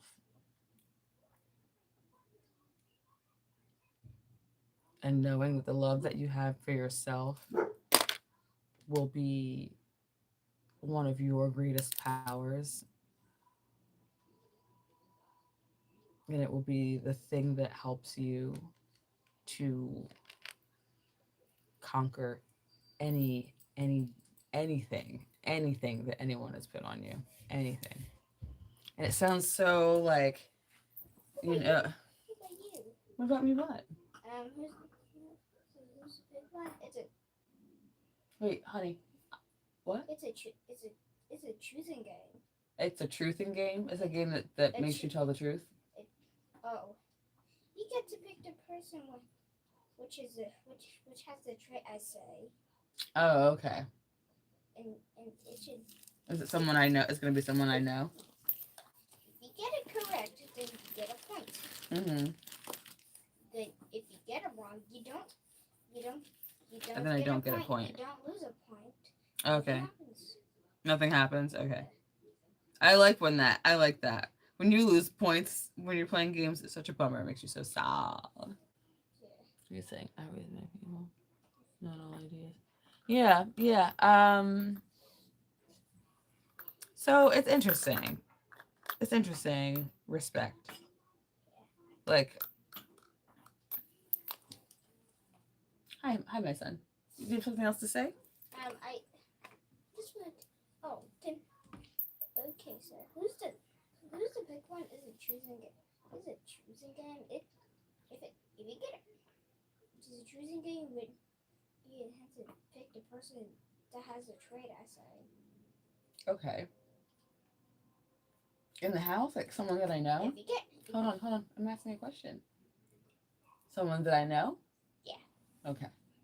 If you get it right, then you get a point. If I get it wrong, then nothing happens. Yeah. Right. Nothing happens. Right. Okay. Okay. I'll play in a couple of minutes. Okay. Okay. Alexa, Okay.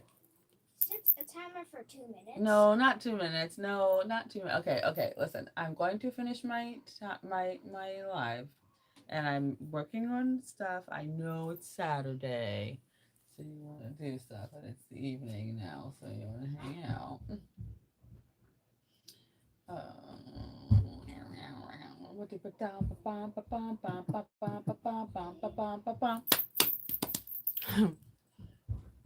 He is. He's always creating a game.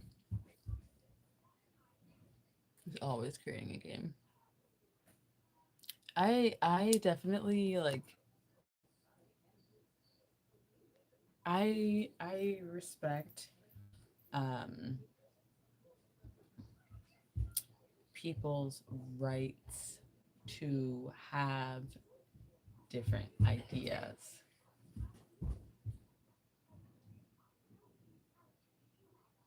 Right? I respect people's. You'll let me finish, and when I finish, then I can help you. But if you keep coming in and making me pause, then I'm gonna have to take longer, right? Yeah. Yeah. And then I keep forgetting my point and what I'm saying. What time is it? Can I see what time it is, or are all my devices like? Ugh? Yeah, they're all like. Ugh, ugh. Alexa, what time is it? It's 7:52 p.m. It's 7:52 p.m.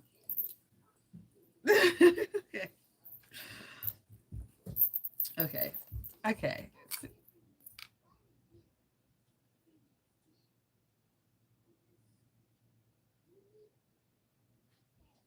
Did you hear that? Did you hear that or no? Did you hear another voice make a small sound going that went like, "Yeah." Did you hear that?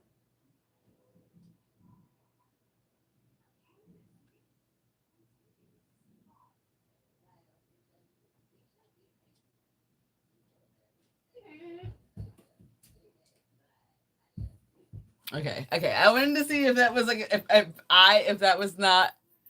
I heard a sound. No one else heard. You heard it? Did you hear it? Because I heard it. It was like that, and I was like, who did? Who said that? Anyway. What were we talking about? What were we talking about? Loving people, being a good person, falling in love. That's where my conversations always go back to falling in love. We weren't talking about falling in love though, were we? What were we talking about? Because I have a brain that be skipping things. My son came in, he was like, I was like, okay, son, but we're talking about what? Something about self-love, probably. Teach you, I don't know. I don't know, man. If it was something negative, I want to change the subject. How about that? Because I don't want to talk about anything that's going to make me annoyed. I think I remember the last thing I remember talking about was having friends that don't know how worthy they are of love. That's the last thing I can remember talking about.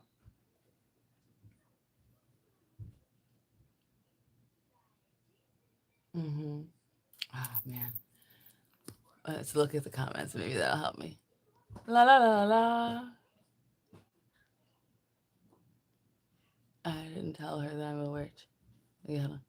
Love has infinite. Yes, Jesse, I can understand that. Well said. She was creating a game. Yes, I didn't tell her that I'm a witch, but I did tell her that I like going to metaphysical shops where I live. And she was like, that stuff's evil. I said, it's not evil. It's just not of God. Okay, so Jamie. Okay, so I want to talk about that for a second because this is totally a long conversation, but y'all, this is fun. Let's get into it.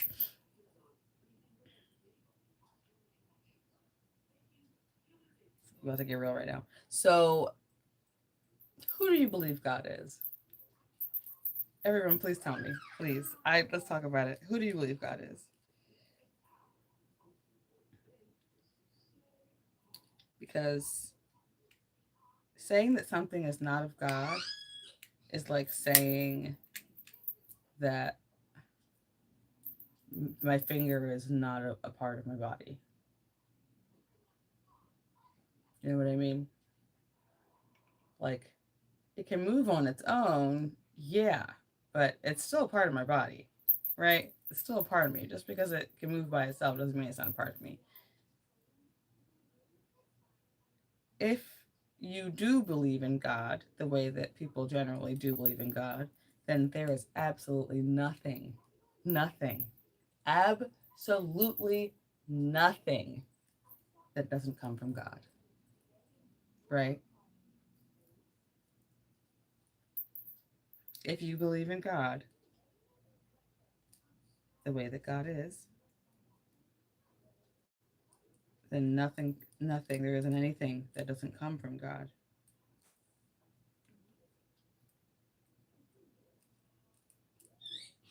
Every plant, every animal, every stone, everything.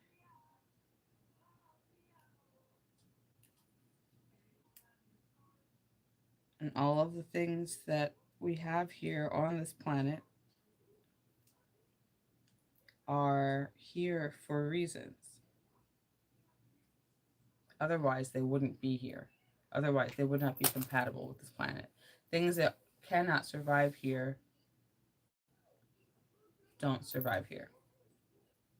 So, everything that is here on this planet comes from God.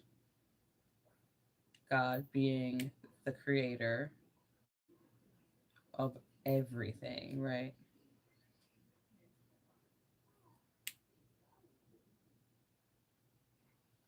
Who could okay, let's see. I'm gonna hear all of your ideas of what God is because I love it. Some people are just not open to thinking differently for various reasons. Yeah, and it's a bummer, you know. It's a bummer when people aren't open to thinking differently for various reasons, you know. And it's a bummer when people can't, like have that conversation. Even, you know, it's hard. People can't have a conversation about like different ways of thinking or origins of thinking, and that's my favorite thing. Like if someone can't tell me the origin of a frame of thinking, then I don't want to have a conversation with them. If they are being like belligerent, then I'm just like, no, thank you.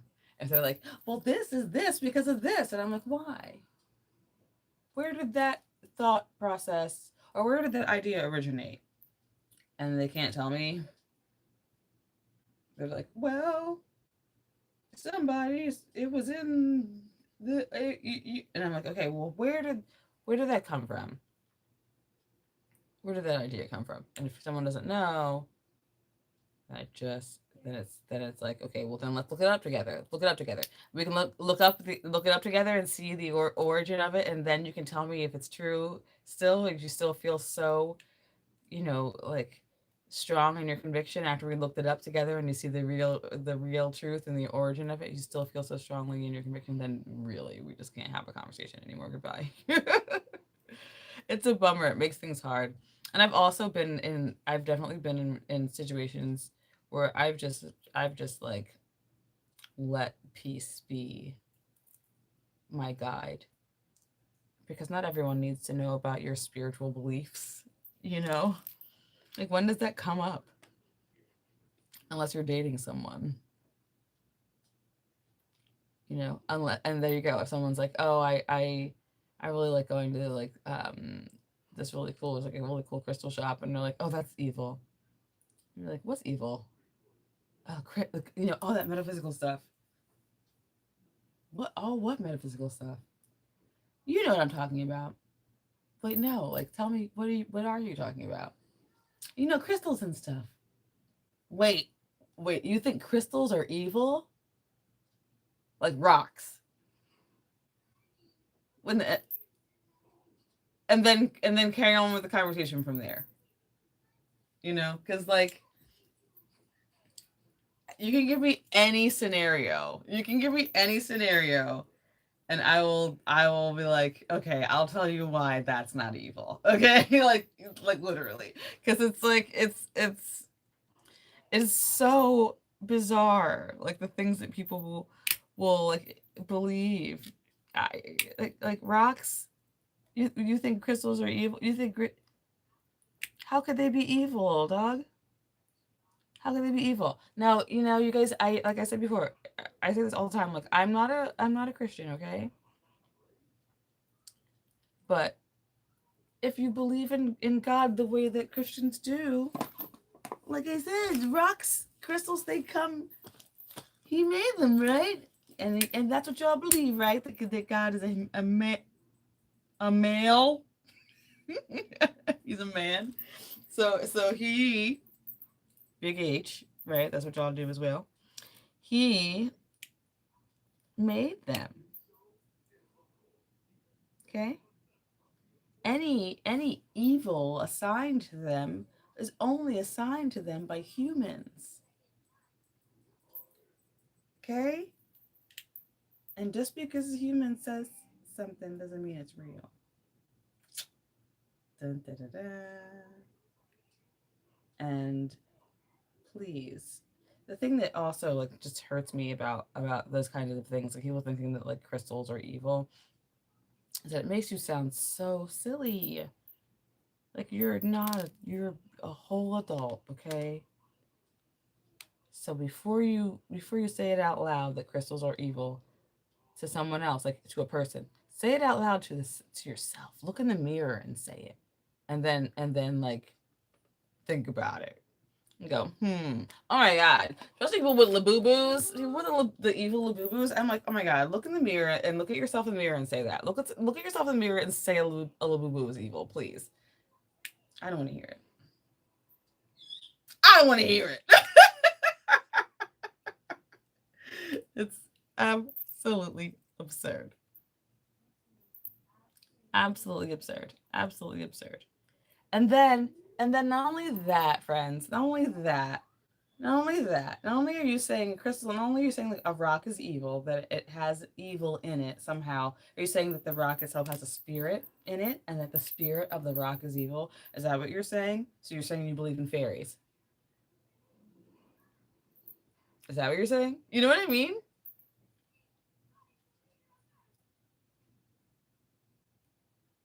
Yeah, it's so bizarre. And it's like it's so easy to just look it up. And it's like and that's another thing that you do. Like people are like, oh my god, that's evil. Like what's evil? Take what else do people say is evil? Anything. I'm trying to think of something. Yoga, tarot cards. Oh my god, that's evil. Cards? Yeah, they're evil. Cards are these papers are evil? Yeah, okay, so Labubus,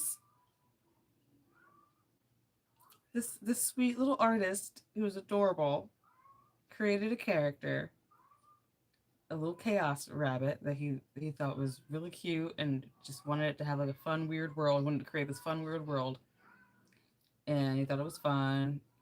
You know, he loved it, and he created it. And someone, probably a celebrity, some jet setting celebrity, you know, picked it up, showed everyone, and made it popular. And then everybody wanted them, and they became really popular. Blah blah blah. And he was just some dude, okay? and now he's rich, and his family will never have to work again, and none of the children in his family will ever have to work again because he created something that people loved. So, like,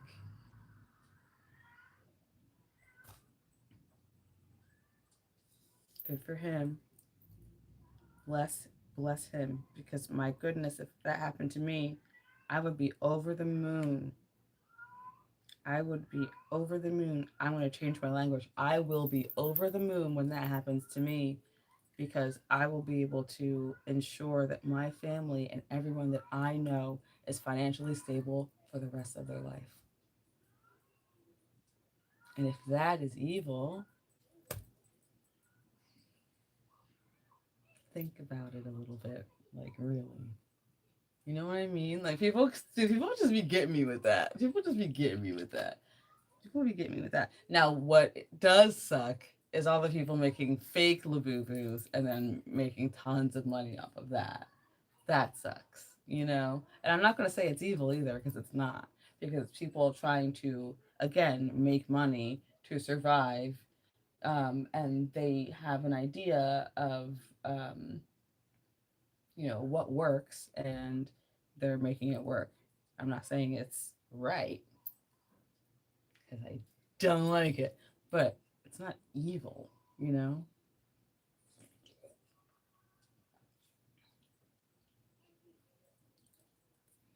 Evil is like afflicting pain on something, knowing that you're afflicting pain on it, and enjoying the pain that you're inflicting on it, you know?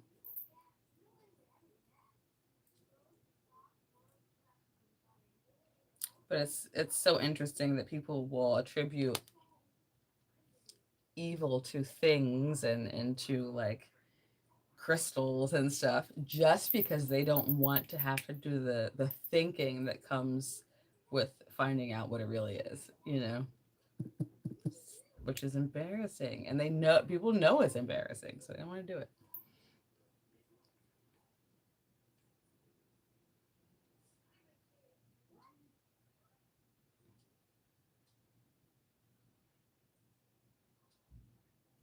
Hold on, let me. Uh,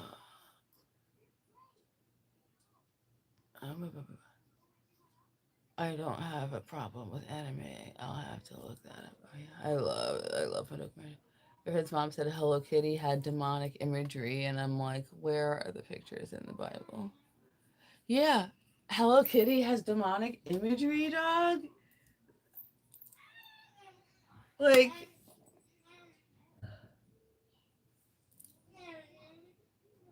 don't y'all have to do your woosahs when you hear stuff like that? Because that's when I have to do my woosahs. When people say things like that, and I'm like, I have to go. Okay, it's all right. Relax. Just relax. You know,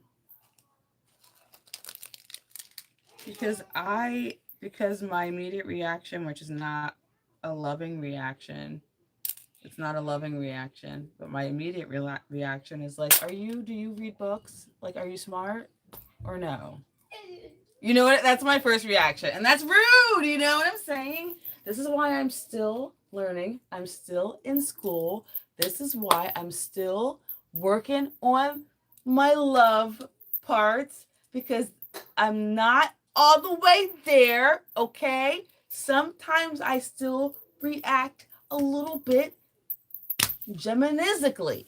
You know what I mean? Sometimes I still react Geminisically. And when people say things like, an object is evil, and I'm not talking about like haunted things, okay? I'm talking about like if someone goes, oh my gosh, Hello Kitty has demonic imagery. I want to go, my first thought is like, what? Denise? Oh, Hello Kitty has demonic imagery. And I'm like, please show it to me. Please show it to me. And if she doesn't show it to me, I'm sorry, then the conversation's over. If she does, and I see it, and it's like, whatever, what is it going to be? What is the demonic imagery? What is it? What is it? What could it be? I can't even imagine. What could it be? What is demonic imagery in Hello Kitty? Like I'm trying to think. When I think of someone who would say that, I'm thinking maybe they saw a pentacle or a pentagram or something. Maybe not even like a real Hello Kitty. Maybe like someone making like a Tumblr Hello Kitty, like photoshopped like thug emo Hello Kitty or whatever. That's what I'm thinking. Maybe they saw that and they're like, oh my god, I'm demonic. I got some demons. Blah, blah, blah, blah. Everyone who knows things about symbols knows that pentagrams and pentacles are not evil, right? We all know that. We all know that they're used um, to make fun of people who think they're evil a lot, right? We know that. We know that. But we know that they're not actually evil. We know that they were created as symbols of protection. But they're not evil, they're just not. And we know that any symbol that someone see, I can't even, I'm trying to imagine what the symbol could be. You know what I mean? Like, I'm like, oh, I want to know. It's so interesting.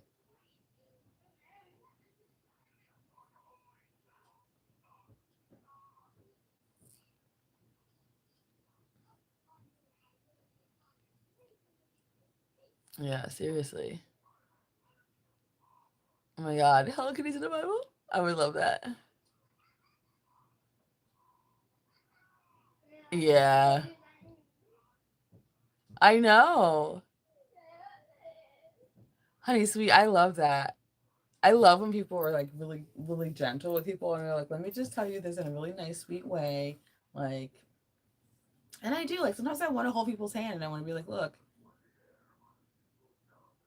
that's not true. And I'm sad that you think it is. Like, I want to be like, let me hold your hand. Are you all right? Let me hold your hand, Brenda. How old are you? And you believe what? And you have and you can drive? You know what I mean? And you have a license and you're in charge of other people. Like, and of course they are. Of course they are. Of course they're smart. Of course they're intelligent. Of course they have a license. Of course they're in charge of other people. Of course they have a high social standing and people respect them and stuff like that. But they also believe that Hello Kitty is evil. Like, that's,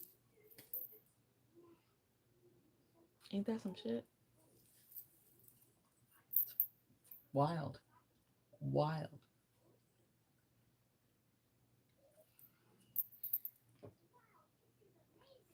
Wild. My sister would die if she saw my altar with my big pentacle. Yeah.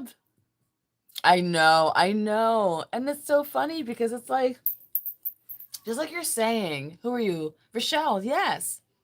Yes. Like Catholicism, like every religion sits on top. Oh my god, this is so cute, this earring actually.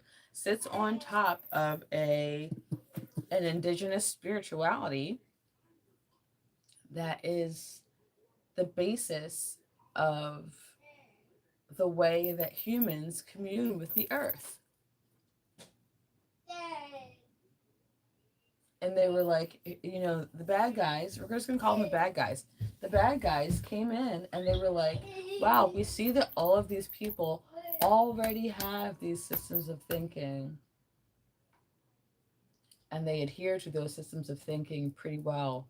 And even though, like, they're pretty free and they're great people, and they do things in a way that celebrates their individuality and authenticity, individuality and authenticity, and they're wonderful. We're going to use their spirituality because it's the only thing that they adhere to, right? They're the only rules that we follow are our spiritual rules.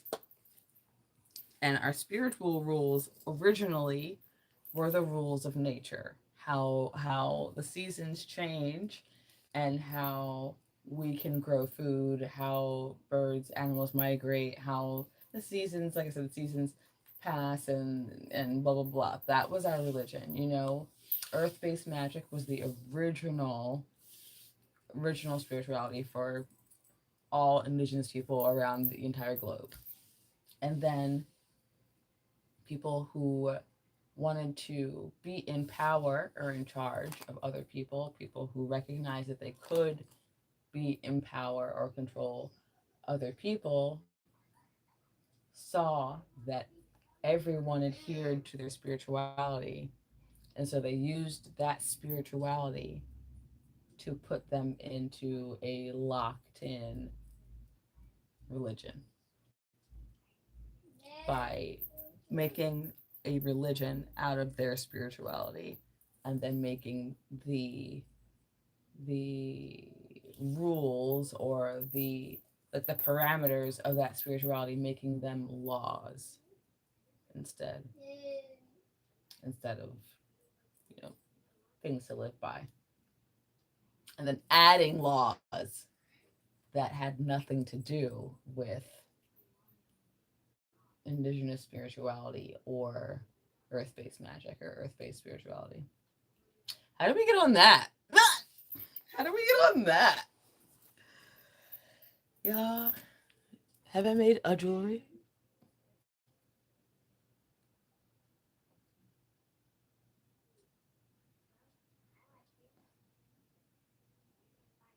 Season has really not changed much where I am, friends. Like it really hasn't. It's a little bit cooler here. It's like we had 80 today. I think 80. It was 80 today. So how was it? Like, what was it for you guys? We had 80 today, which is pretty nice. I like 80, but I really prefer, as far as weather goes, 70. 70. I like 70. I like 70. I think 70 is pretty sexy. I think 70 is pretty sexy. Speaking of sexy, 70. It's another thing I think of all the time when it comes to like the way that other people will press their ideas onto other societies and create these new ways for them to think, even though they already have a way of thinking that works for them, you know? It's always really interesting. Wow, I must have broken a piece of jewelry down here because there's just pieces all over the place. Oh, tiny little cute little earring. Oh, it's pretty. It's so dark. It's like a little dark. I think we need another light. It's so dark in here. Hold on. My leggies.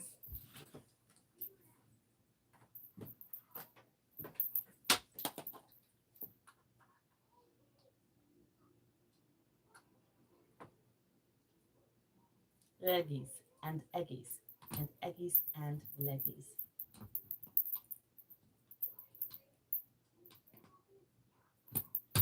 There we go.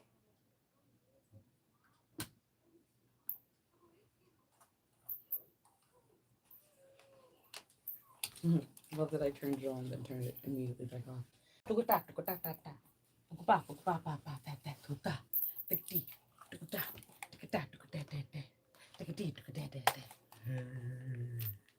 Hey everyone. Welcome to Mint's creepy. Oh, that's terrifying. Am I right? That's scary.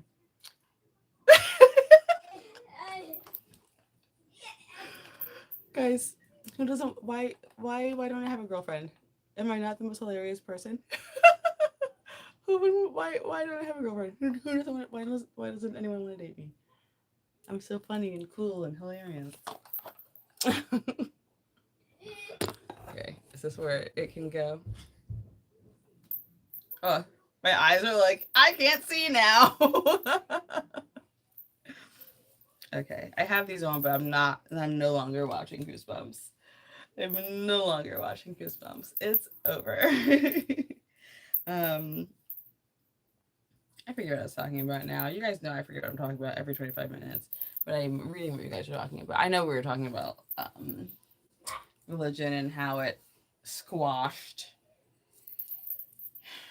the matriarchy. Anyway, Has the season actually changed? Summer doesn't want to turn. It doesn't. It really wants to just be hot here. Greet the bats. Yay. Hot autumn walk. Oh. Yeah, we had some rain here for a little bit. 90 in Florida. But yeah, well, it's Florida, right? Oh man, you guys. I know. I'm so ready for like some delicious, like cute fall weather. Like I'm ready for it, but I'm also like I'm fine with having the slow drip of summer. I'm fine with the slow drip because I do really like I like my days to be warm. I like to be able to run around and go like in the woods and stuff like that and not have to wear a lot of clothing. And I like to not have to wear jackets all the time, you know? I like to be able to be free and just swim around in the air, swim around in the air. You know what I'm saying? Yeah, I just really I like the medium warm weather. Like I like this weather that we're having right now. I like the 70s and stuff like that. It's nice. I also do love a jacket weather. I do love a scarf because I love wearing a scarf. You know how I love making scarves. No, they don't. I'm with you, friend. That's why I'm always trying to do things like loud. Yay. Summer is being a clingy hoe. You're waiting for summer weather? Oh, yeah. You know, it's rough. Summer's like, I want to stay with you. Please don't make me leave. You hear my son out there doing his vocal stems? Ah! Leo had only one eye. That's so creepy! That would creep me out. Gah, gah, gah. Yeah, let's look at some more of this jewelry, guys. Let's see what we got in here. These are interesting. Look at these earrings. Have experience with weather control. Oh gosh. Okay, so I have done weather control magic before. I've done it quite a few times. The first time I did it, nothing happened. I was so discouraged that I didn't try it again for another couple of years. My boobs are really doing what they want today. But then I did another working with a friend of mine.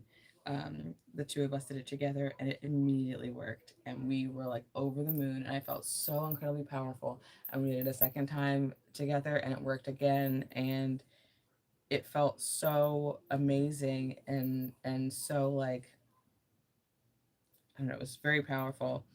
And then I never did it again after that because I realized like with a lot of things that you do that don't affect just you, you have to be careful because like I said, you're not the only person who is experiencing this, and so it may be great for you, but for someone else, it may not be doing what they want.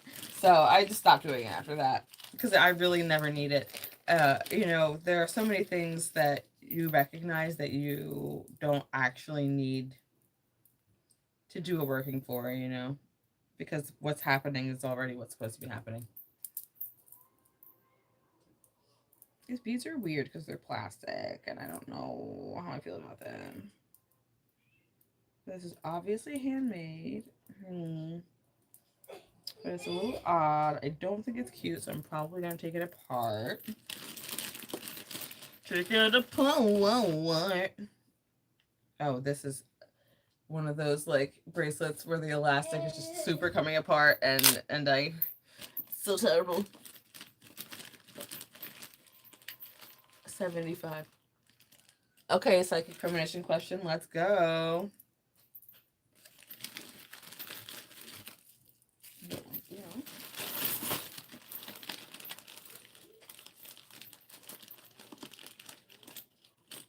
Mamichi.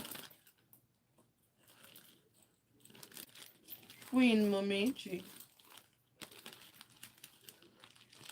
Mummy Justin.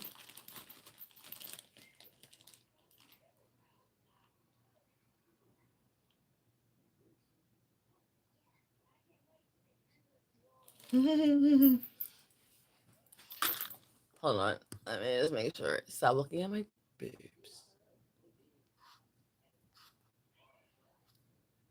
Do you have any recommendations for blockages? Oh, for psychic blockages? Yes, baby. I have to keep shifting my legs because sitting on the floor is hard for me because I'm 43 years old. So a couple of my joints are not okay with this. Oh, okay. So psychic blockages. It really depends on in what way are you blocked. You know what I mean? So what are you trying to do and how is it not working? So premonition blockages. How do you receive your premonitions? Do you see them while reading tarot, crystal ball, pendulum while you're asleep, or do you have visions during the day? Because that will tell me why you're being blocked, depending on how you usually receive your messages. A lot of blockages usually have to do with stress. Blockages for everything usually have to do with stress. Yes, baby. Thank you, thank you, thank you, thank you. Yeah, and usually, any kind of blockage that you have, whether it's your magic or whether it's a psychic blockage, where you usually receive visions, very easily. Look at me scratching the allergy. It's so hard not to. It's so itchy, you guys. I have the cream. It's just so hard.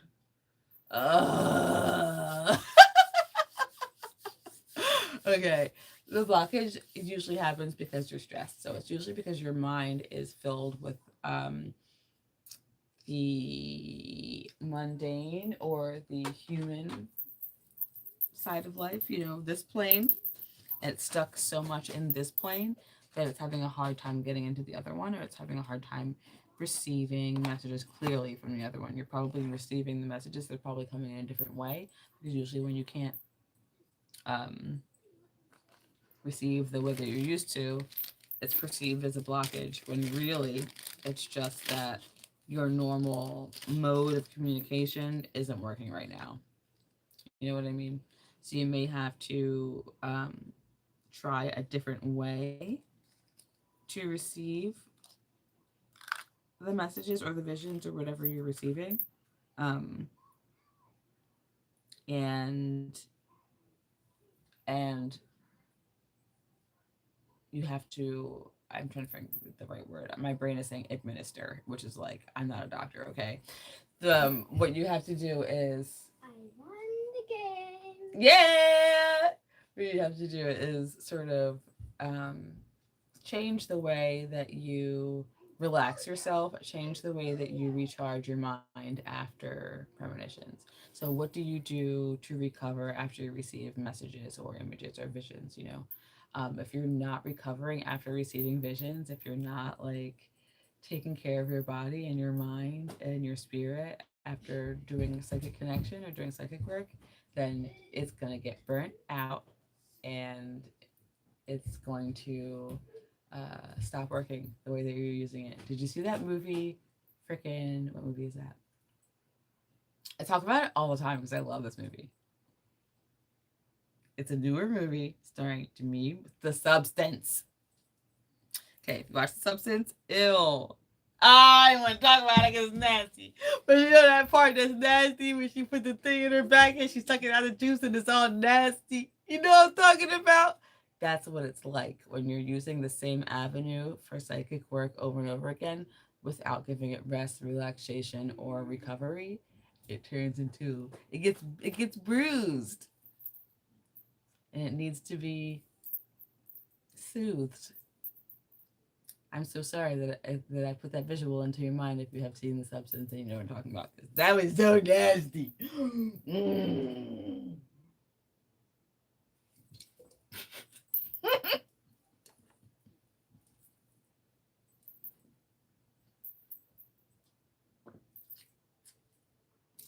Liquid just went up my nose.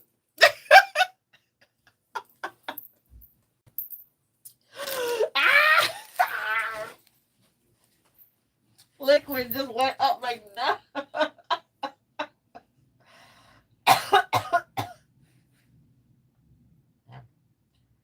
Deceased.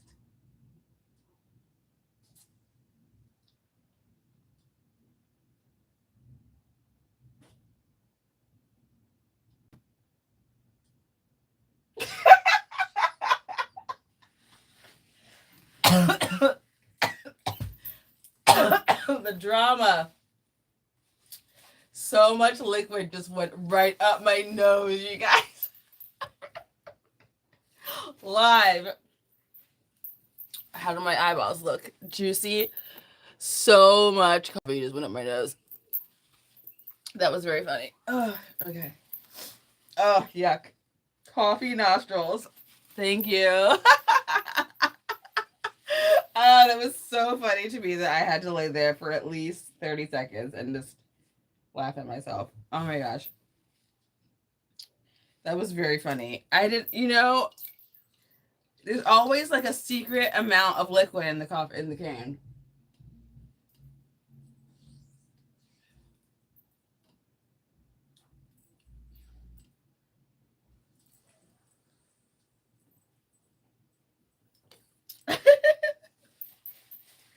Oh yeah, it was terrible. That was so funny. Oh man, it went directly up my nose. That was so funny. It was just like it went up both nostrils too. It wasn't like it went in one nostril. It was like, oh, you have two nostrils. La, it's going both. It's rude. Anyway, how cute are these? These are pretty, right? I like these feathers. They are 14 karat.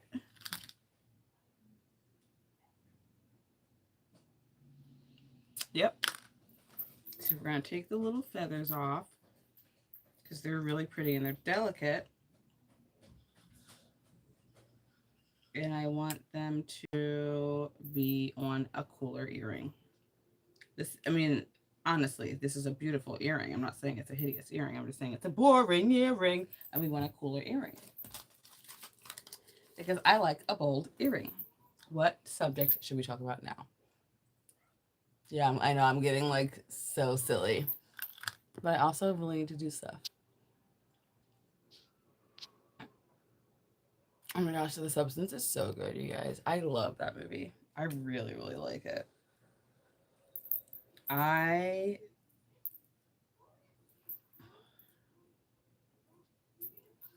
need flathead pliers. Boof. Boof. Boof, boof, boof. Boof, boof, boof. Who wants to be my supply patron? And buy me some pliers. Because I broke the last pair. And they are broken, broken, broken. These are also trying to be broken. But I do have another pair of these, I'm pretty sure. These are not as good, though. They're a little bit less, whatever it's called, firm. And it is so hard to close things with these. I need flatheads. Maybe I can make some. Do Libras deserve rights? Of course they do. I know.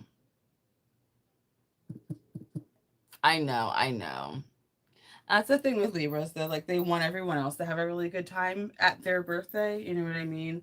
It happens to be one of those signs that is really, like, loves their freedom and loves their, like, frivolity and has that airy deliciousness, but also wants everyone else to enjoy everything as much as they do, which is really cute.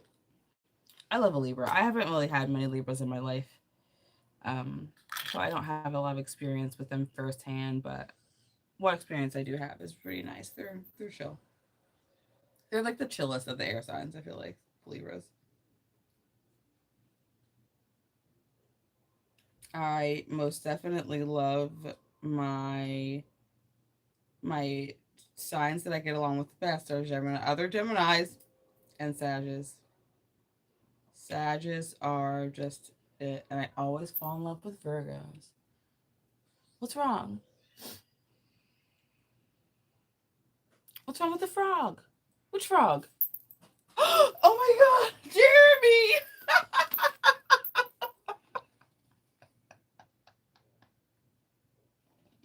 He was in the background looking so hurt. Oh, Jeremy. I'm so sorry, brother. This is Jeremy, y'all.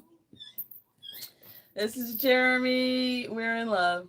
I have wanted one of these for so long, and I think I got a gift card. Someone got me a gift card, and I was like, okay, I got a bunch of supplies that I needed, and it made me so happy because I was out of embroidery needles, and I was also out of like a different kind of embroidery floss, and I was just like asked out of supplies, and I was like, what am I gonna do? And someone, out of the kindness of their beautiful, gorgeous, delicious heart, sent me a gift card for Michael's, and it was $25, and I was like, oh my god, thank you so much. I went and got the needles that I needed, and then they had these on sale, and they were half off, and I was like, I'm gonna get him because I've loved him for so long, and he's not just gonna be like some dude. He's gonna be my little boyfriend. I'm gonna give him a little hat, and I'm gonna wear a harness, and I'm gonna carry him around. And his name is Jeremy. So he's gonna come to all of my events and stuff with me. He's been coming to events with me. He's been in photo shoots with me already, and he's gonna be on the channel all the time. He's our mascot, and someone named him Jeremy, which I thought was really cute. And so I also want to make him some wings that he can wear, that he can like put on and take off and stuff like that. Um, but yeah, he's adorable. I also want to make him maybe like a necklace. He's a wizard as well. So I haven't written him a story yet, but he's gonna have a story.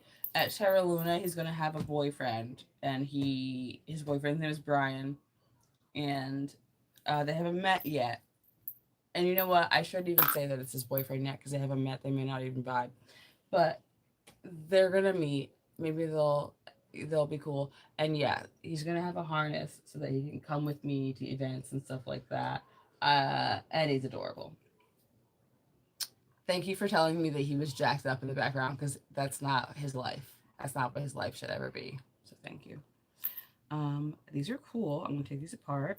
I'm so hot. I might change my clothes because I'm sweating. Currently having another hot flash. And only having so many hot flashes because I'm not under the influence of the beautiful plant that we all love, Mary Jane. I may take a Mary Jane break so I can stop sweating. I think I may also change my shirt. It's raining outside. Should I go outside and dance in the rain instead? I know he was. When I turned around and looked, I was sad to see him looking like that. Like I was sad to see him like he was upset. He was pissed. He was pissed. Thank you guys. He was very pissed at me for that. This ring is cool. It's onyx, but it's got these swirly. I am not a fan of fine jewelry. I'm so hot, you guys. Do you see the sweat glistening? You see the glisten? Can you see the sweat? There it is. There's the sweat. Your fairy godmother is warm. Yeah. Well, I decided that they were going to be boyfriends because I was like, when they meet each other, they're going to be so excited because they look alike and they're going to be like, oh my gosh, we date. But I don't know about that because I talk to my friends about this all the time. We have this conversation. We go back and forth about it. And we revisit the conversation often. I'd love to talk about it here. If you had the chance to date yourself, would you? I know I kind of want to go in the rain. Do it. Do it. Do it. You do it. Y'all say do it. I'm gonna do it. I would do it. Did you see my underwear? I would do it. Oh, it's so hot. I'm just gonna go in the rain for 1 second.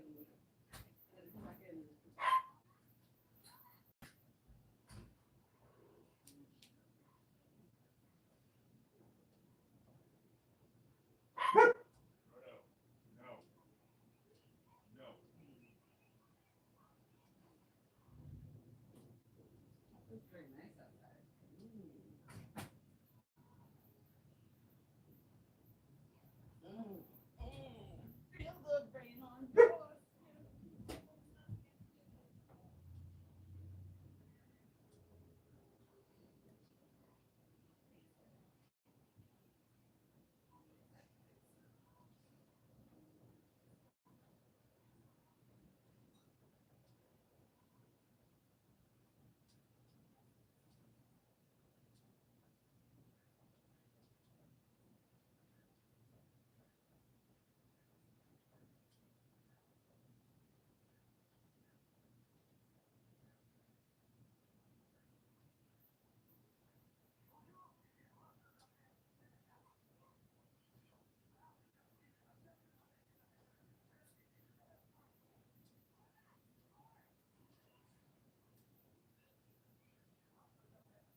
the rain on your skin.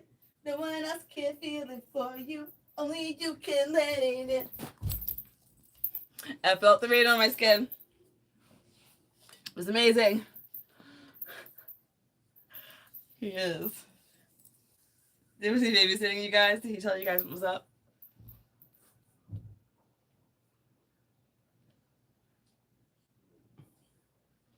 Did you think he would look cool with a monocle? How could you do that? How would we give him a monocle?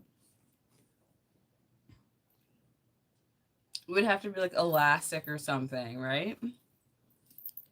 Isn't he so cute? I love him. I was thinking also of flocking him because I even have this rash on my boob, you guys. It's like awful. I forget what the plant is called that I'm allergic to, Creeping Johnny or something like that. But man, I'm very allergic to it. I was thinking of putting like some flocking on him so that he'll be fuzzy and soft, like the Moss Folk mascot.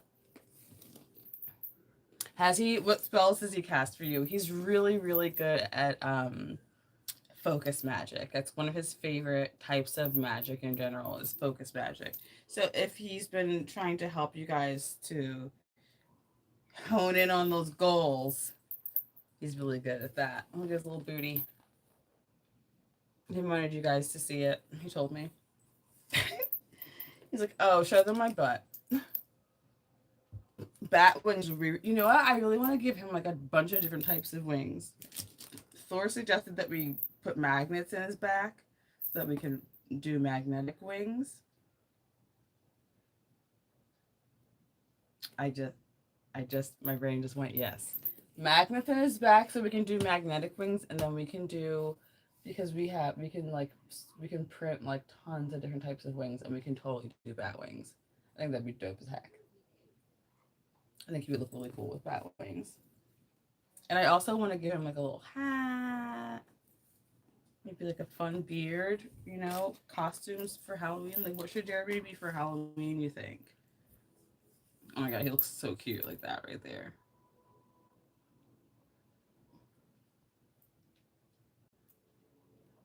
Yeah, butterfly wings would be so cute too. I want to take him to everywhere, dude. I want to take him to so many places. I want to take him to like a bunch of different shoots and just have him, you know, take over the show.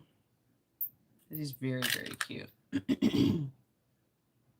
The rain feels really nice, but it's not like chilly enough outside for it to. It's not like cold rain, you know. It's just cool, and it's not raining hard. It's just raining a little bit, like 30, just like 30%.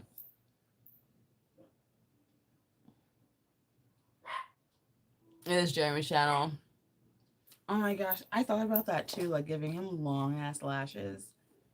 Like giving Jeremy lashes that were like to the gods, so that whenever he had an endeavor, it would be successful because his lashes were so.